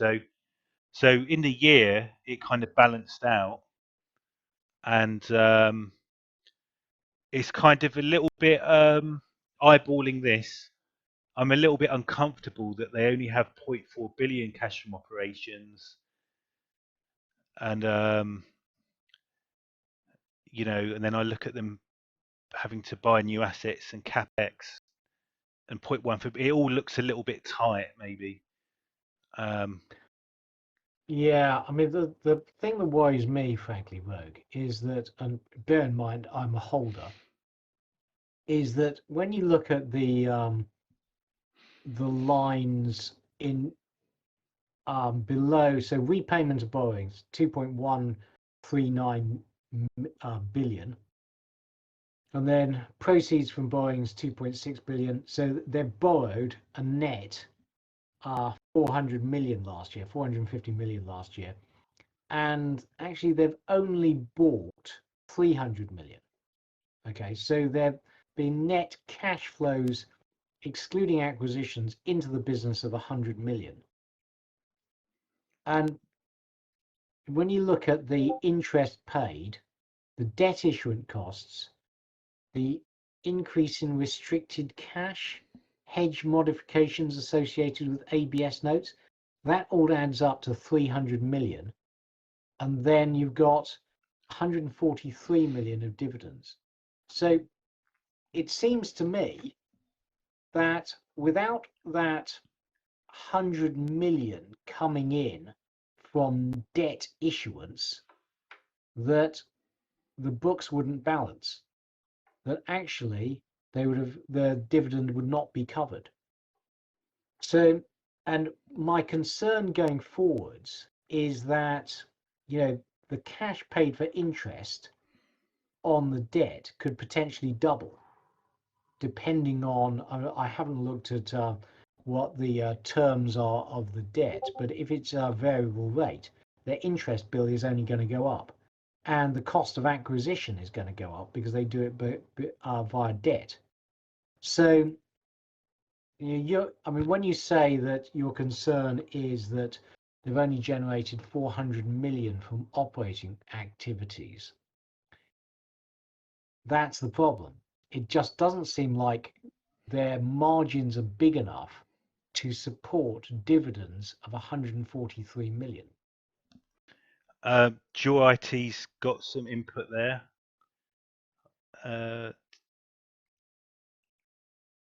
He's saying they've got debt reductions of 270 million by 23, 200 million for 24, and 178 million for 25, and says that they've got 4.8 billion of dividend potential while also repaying all debt outstanding. Yeah. So the thing is that I've had a look. I have actually, I've got their presentation up, and let me post their the cash flow statement into the chat.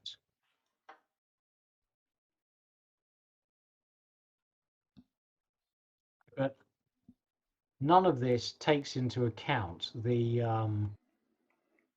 rise in interest rates, and for debt fueled, a company that uses a lot of debt. I can't seem to post it. Well, the thing is, though, they've got fixed interest rates now, though, with their. They have, but any acquisitions they want to do going forwards will have to be done with new debt. Yes, and I mean, for sure, this company is proliferated in an era of zero interest rates, and that's why they had LIBOR-linked debt. So,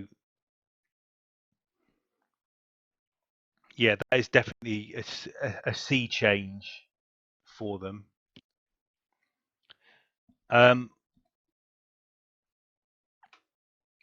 While you get that up, I'll just dart back to this chart where you have the PV10, their total liabilities, and here they look quite impressive. Now the thing is, I couldn't get hold of a competent persons report. Only they quote the PV10 in their annual report, but you can't go any deeper than that.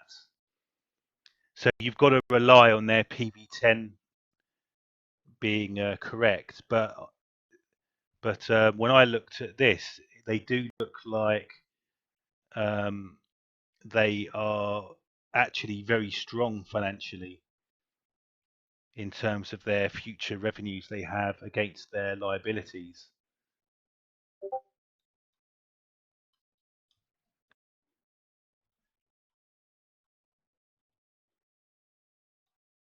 So I hope this doesn't kill my computer trying to download this. No, it's just the latest presentation. So I'm just uploading that now. Yeah, no, slide 41 gives you. I'm pushing my GP. I need to get one of them new NVIDIA graphics cards because I'm really pushing my computer to the limit with these downloads. So which page is it, Keith? Page 41, consolidated statements of cash flow.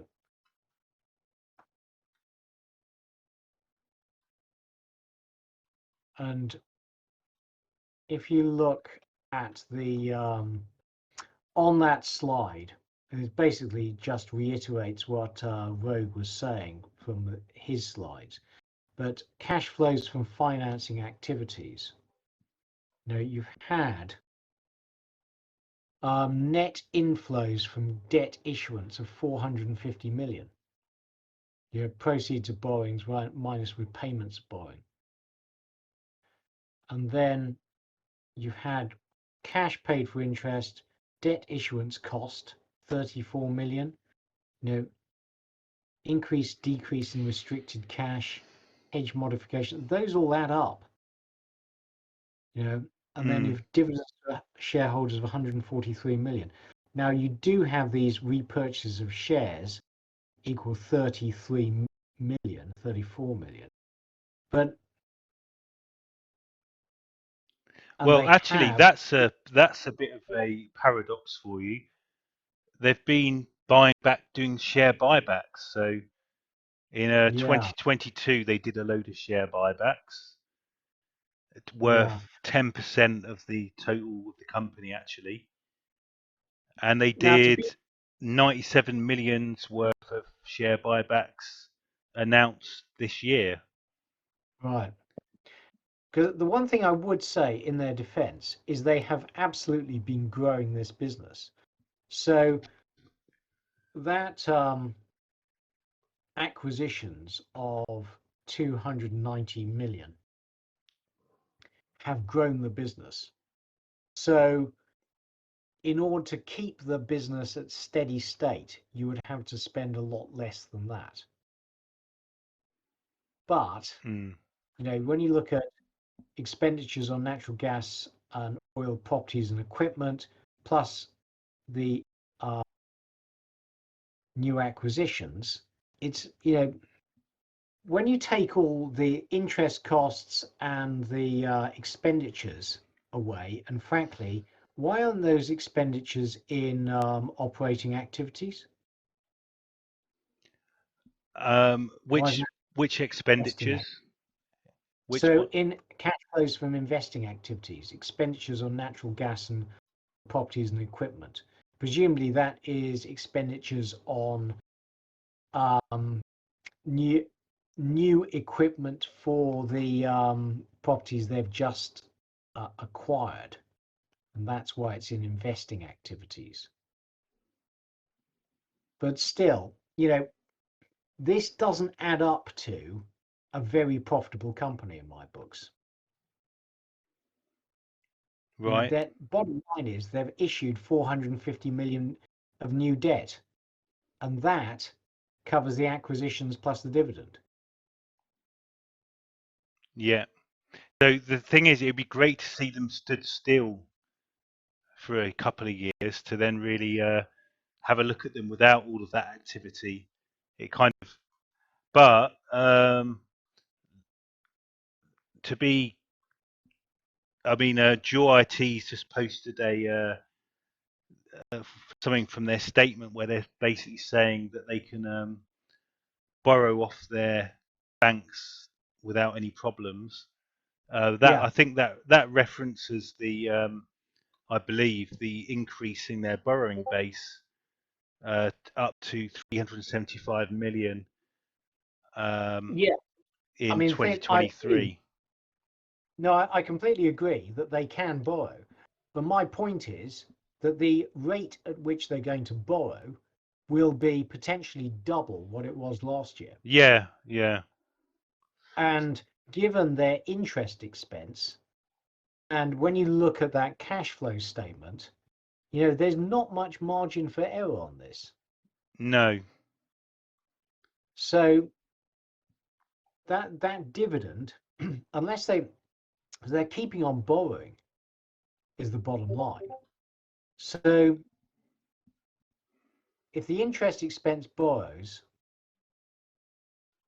doubles, you know, it looks like the dividend could come in under pressure. So answering Joral's question, the notes they have are at around 5%, and then the more recent ones 7%, 7.5%.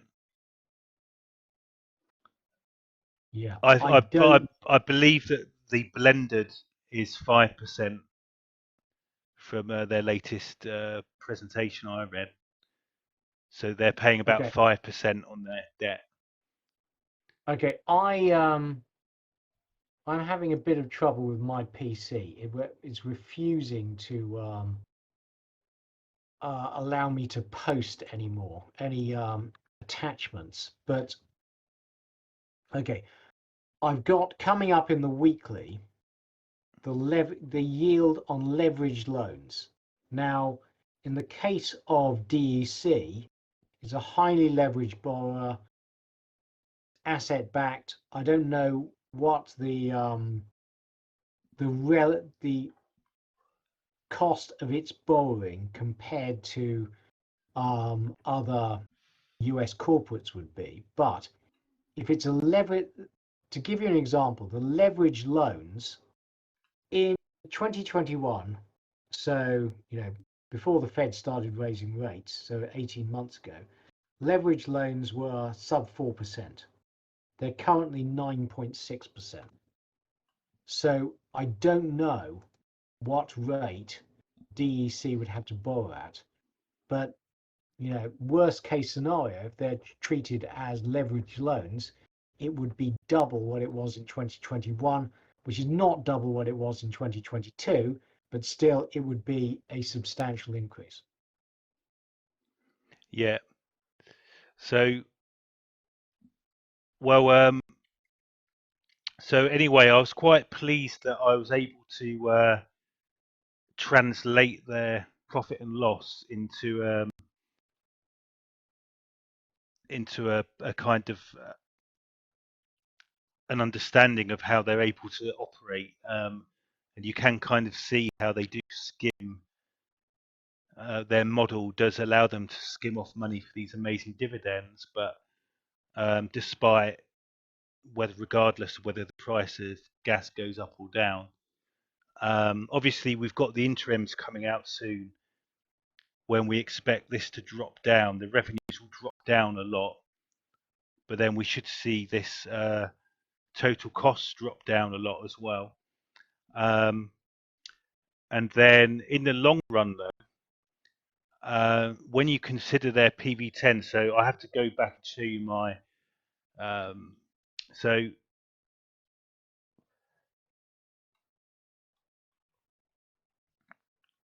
okay, so when here I've got this blue bar, it represents their PV10, and it is when I add that to put that to where their net assets are, we'd see them as undervalued by a factor of 6. However, something I didn't consider is what about future cost of debt? So so this here only accounts for debt, but if they're going to have to pay 5% interest every year, how long does that's something that needs to be thought about. Now, actually though, in their last presentation, they actually came up with their own take on their on their price to book, and which I'm just getting hold of now.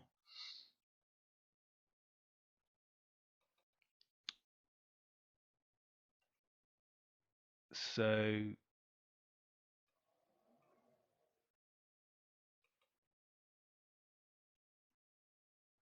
okay, so I've got here their August slides, if I can find. So here you see they've put their their PV10 valuation and their current share price at a 50% discount. So they're saying that they're undervalued by a factor of 2. And actually, this was done in August, and the share price has gone down a lot since then. So maybe then, if I was to factor in future debt payments, you know, maybe this would come down to a factor of 3, which would match their August presentation where it was a factor of 2 before the share price went down quite a lot. So, you know, so this maybe needs re-examination, but when I did a very rough calculation, they looked undervalued, and then on their own presentation, they had them undervalued by a factor of 2 when you back in August, and the share price has gone down since then. So they could. So it's either one or two things.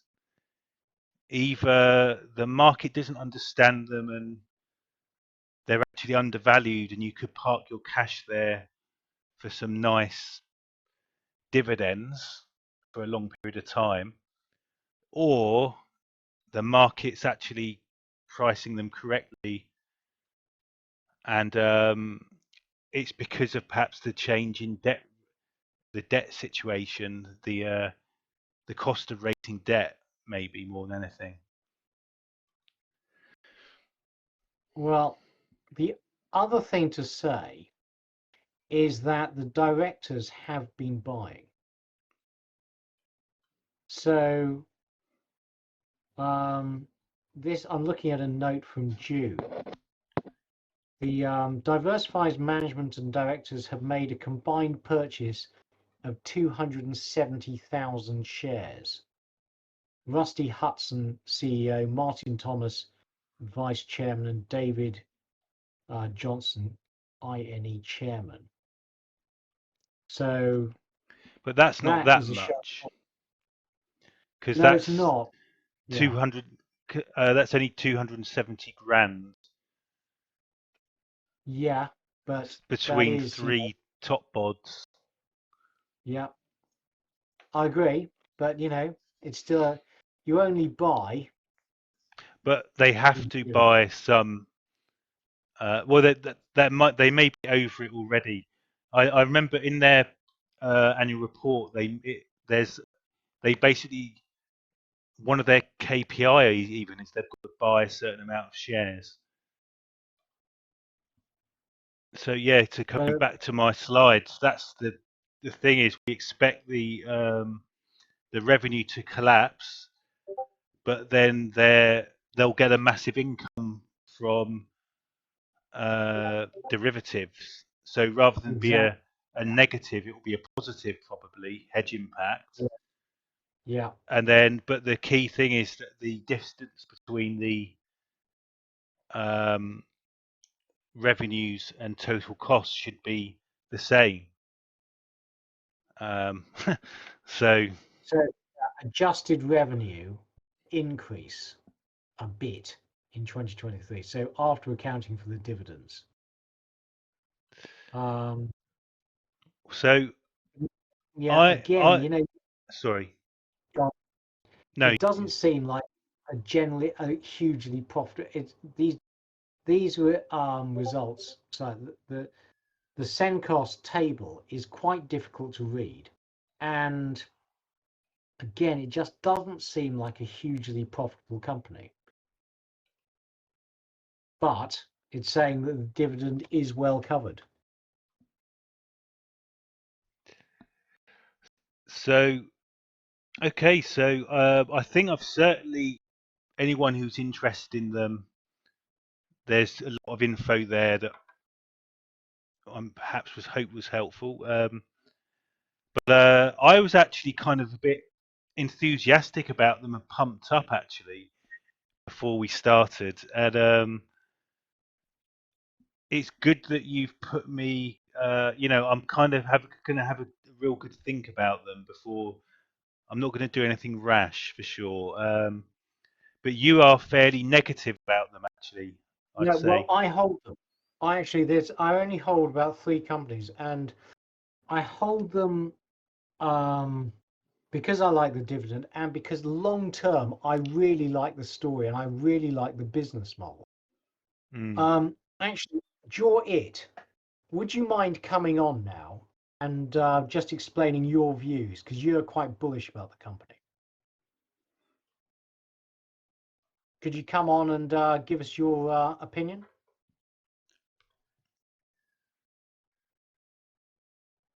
No, doesn't feel comfortable doing it. Okay.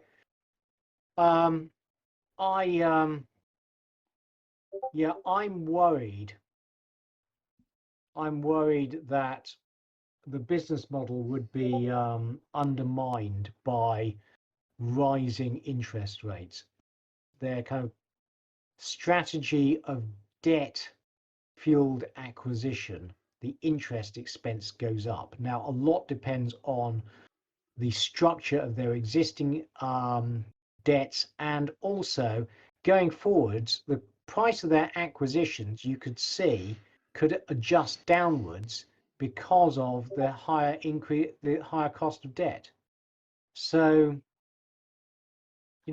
I don't know is the bottom line. And there's so much uncertainty that, what's the fair price? Now, a company with a dividend yield of 17%, you might say, well, a lot of the uncertainty is fairly discounted. When the S&P 500 is trading on a dividend yield of 2.9% or something, and DC's on 17%, then, a lot can go wrong for it still to be a good investment.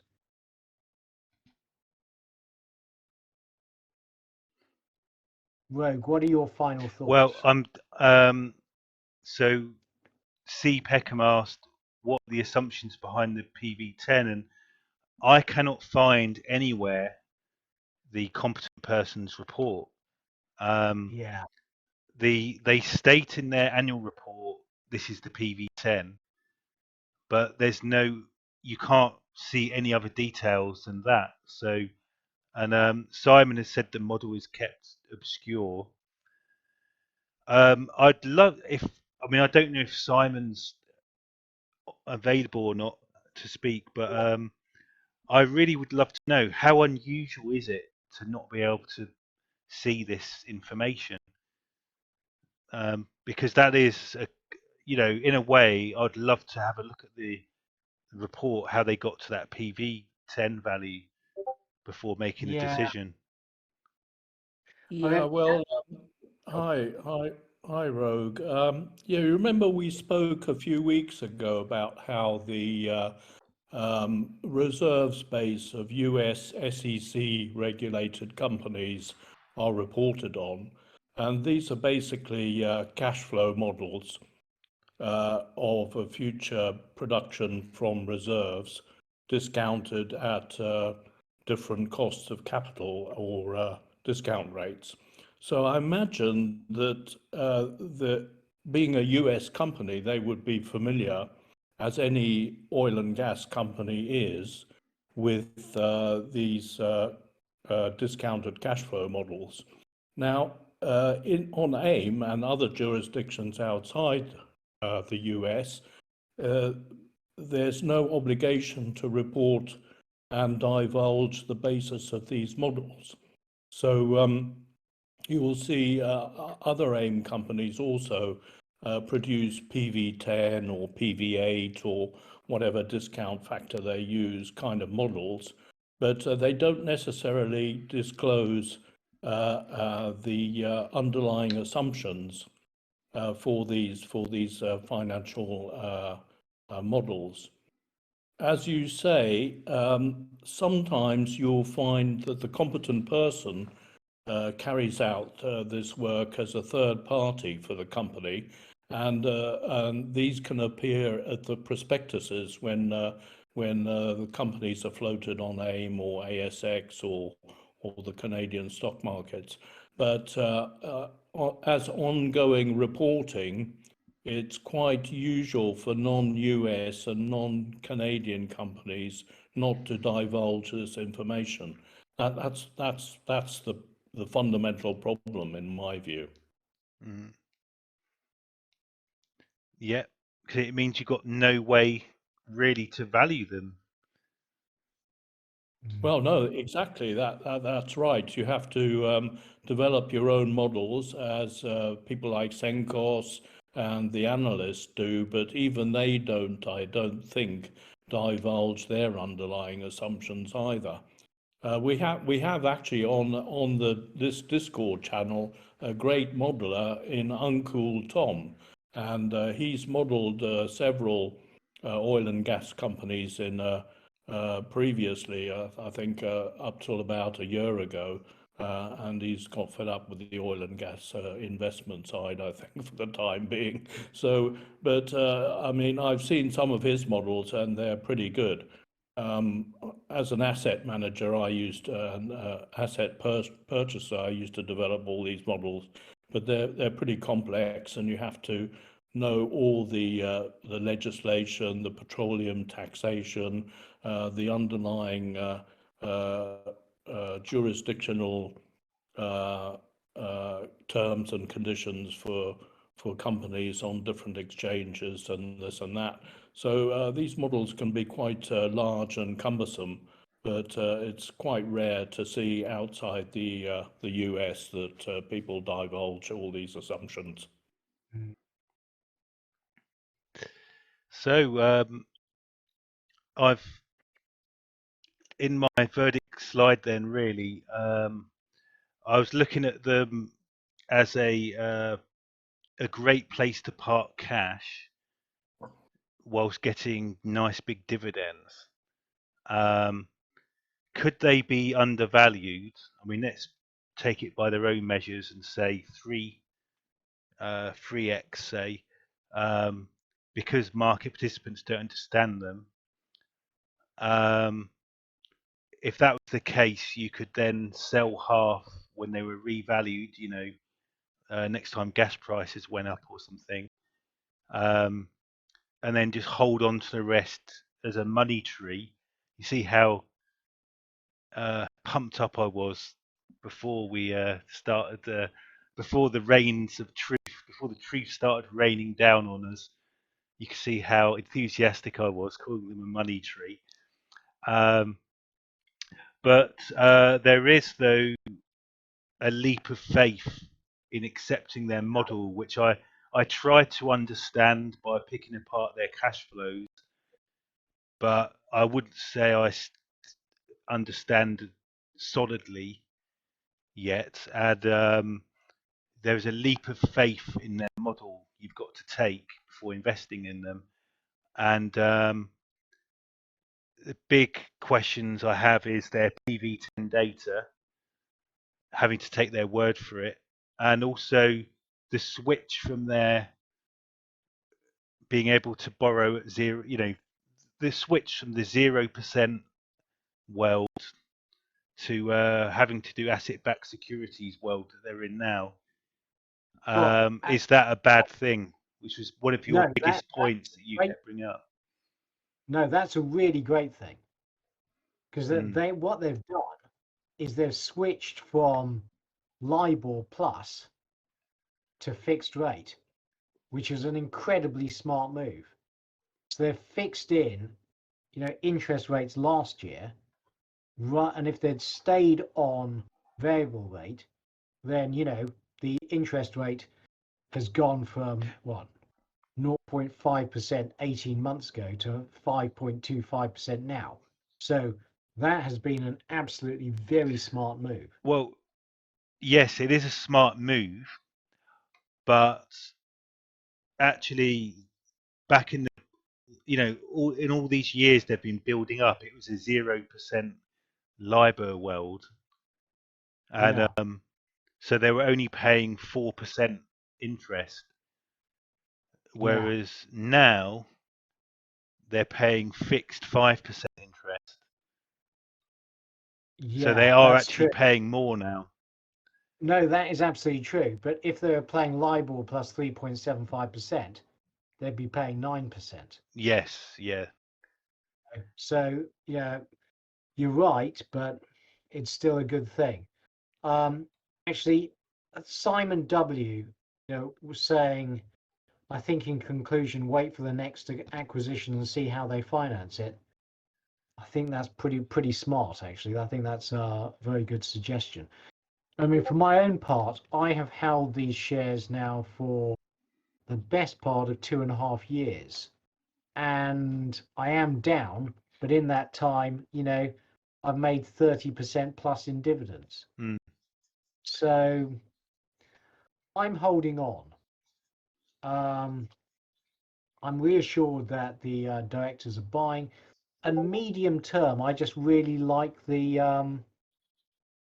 like the story, and I like the idea of buying all kind of um, fag butt wells and getting a last gasp out of them. I think that's a smart idea. Yeah, frankly. I do. I can answer Jord IT's question. So they've still got half a bill or something left of the Oak Tree deal, but Oak Tree didn't participate in their latest acquisition, which I think was the Talus 2 acquisition. But they've basically it's at their discretion whether or not they enter into new deals. So I'd say it's bad that Oak Tree didn't participate. That shows to me that they've got cold feet a bit, but they are still Yeah. Oak Tree is still there, but it's just up to their discretion whether or not they whether they take part with future deals. So I think really it's been, it's been great feedback, and I like your points on um, the debt, thinking about the debt, thinking about a key question for me, which I didn't have before doing this, is do they have to keep on acquiring new assets in order for their business model to work? So as soon as they stop buying new assets, do they then collapse? Are they relying on that to operate as a business? I don't Well, think they yes, collapse, but yeah. well, they have to buy 8 to 10% every year to keep going at the same rate. So, Simon. Yeah, so yeah, you're correct. That is an integral part of their strategy. I mean, Yeah. there's no other reason to buy end of life wells other than that they run out of gas. And to keep going with that strategy, you need to keep acquiring because it's like a tank. When the tank empties, you have to refill it. So if they stop acquiring or bringing into production their current assets, then they go into runoff, and that would be normal. It's like a mine. I mean, I invest in a runoff. It's called Tungela. Yeah. So you take your pick, and you get in runoff. You can get pretty high dividends as well, but the valuation will be nil in whatever number of years at the end of runoff. You see, that kind of worries me because for me, there's a danger there that they've gone too much too fast because, um, if they have to keep on continually adding for their whole business model to work, I'd much rather if they'd been kind of acquiring slower, maybe, and then they could last longer because, um, are they going to start running out of new opportunities to buy or? Not in the US. There's just a massive amount of wells, and these wells, as Keith mentioned, new wells that are being drilled by new production wells that peak and then go into long-term decline, just the inventory must be massive. I would say they could probably keep on going, acquiring at this rate for at least the next 10 years. Right. Well, that's great to know. I mean, I was looking. This is their current assets, which are about 6 billion PV10. So there should be a lot more all over the rest of the country. Yeah. No, that's true. And they've been expanding into new areas. You know, I really like the story, but this is fundamentally, it's a financial company. You know, it's buying depleting assets with debt, and the cost of that debt matters. Yeah.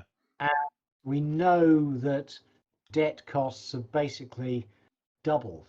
So I think too that the banks are actually on the side of the company, because as Keith says, it's a financially engineered company, and the banks and bank debt is 50% of how they execute their strategy. So the banks then must have pretty significant covenants to rope the management into this margin, as Rogue Trader has demonstrated, this margin model business. So everyone has a pretty well aligned business objective, I would think, including the debt providers. So I think that also gives a fair amount of confidence. I think the big issue is that, as you've all seen, is what are interest rates going to be for the next deal, and can costs and natural gas prices support profitability? absolutely. And the other thing, in conclusion, Rogue, what I'd say is, you know, it's got a dividend yield of what, 17%. Yeah. I mean, a lot of the bad news, you know, the uncertainty is in the price. You know, you're buying it because of, you know, if it was, everything was kind of easily laid out, etc., it wouldn't have a dividend yield of 17%. No. It'd be Yeah. So actually, we could probably conclude that the share price drop is more down to. Oh no, well I was going to say interest rate situation, but I need to go to Diversified Energy's share price. So their share price, it started to drop August 22. So no, like you say, it does seem more closer to gas price than interest rate trends. Yeah. Well, of course, because I mean, the thing is, the market is worried that if gas prices stay this low forever, then, you know, it's getting a realized gas price of $3 because that's where it's hedged.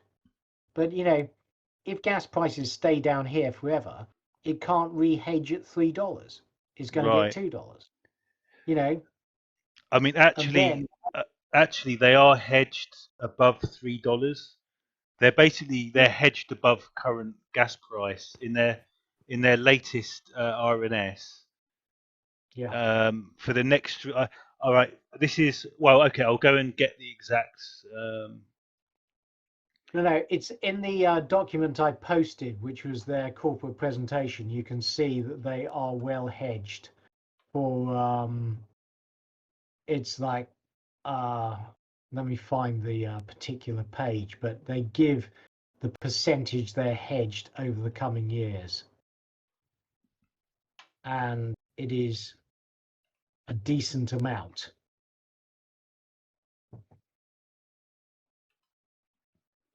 Yeah, I saw in their RNS. I mean, okay, I'm going to.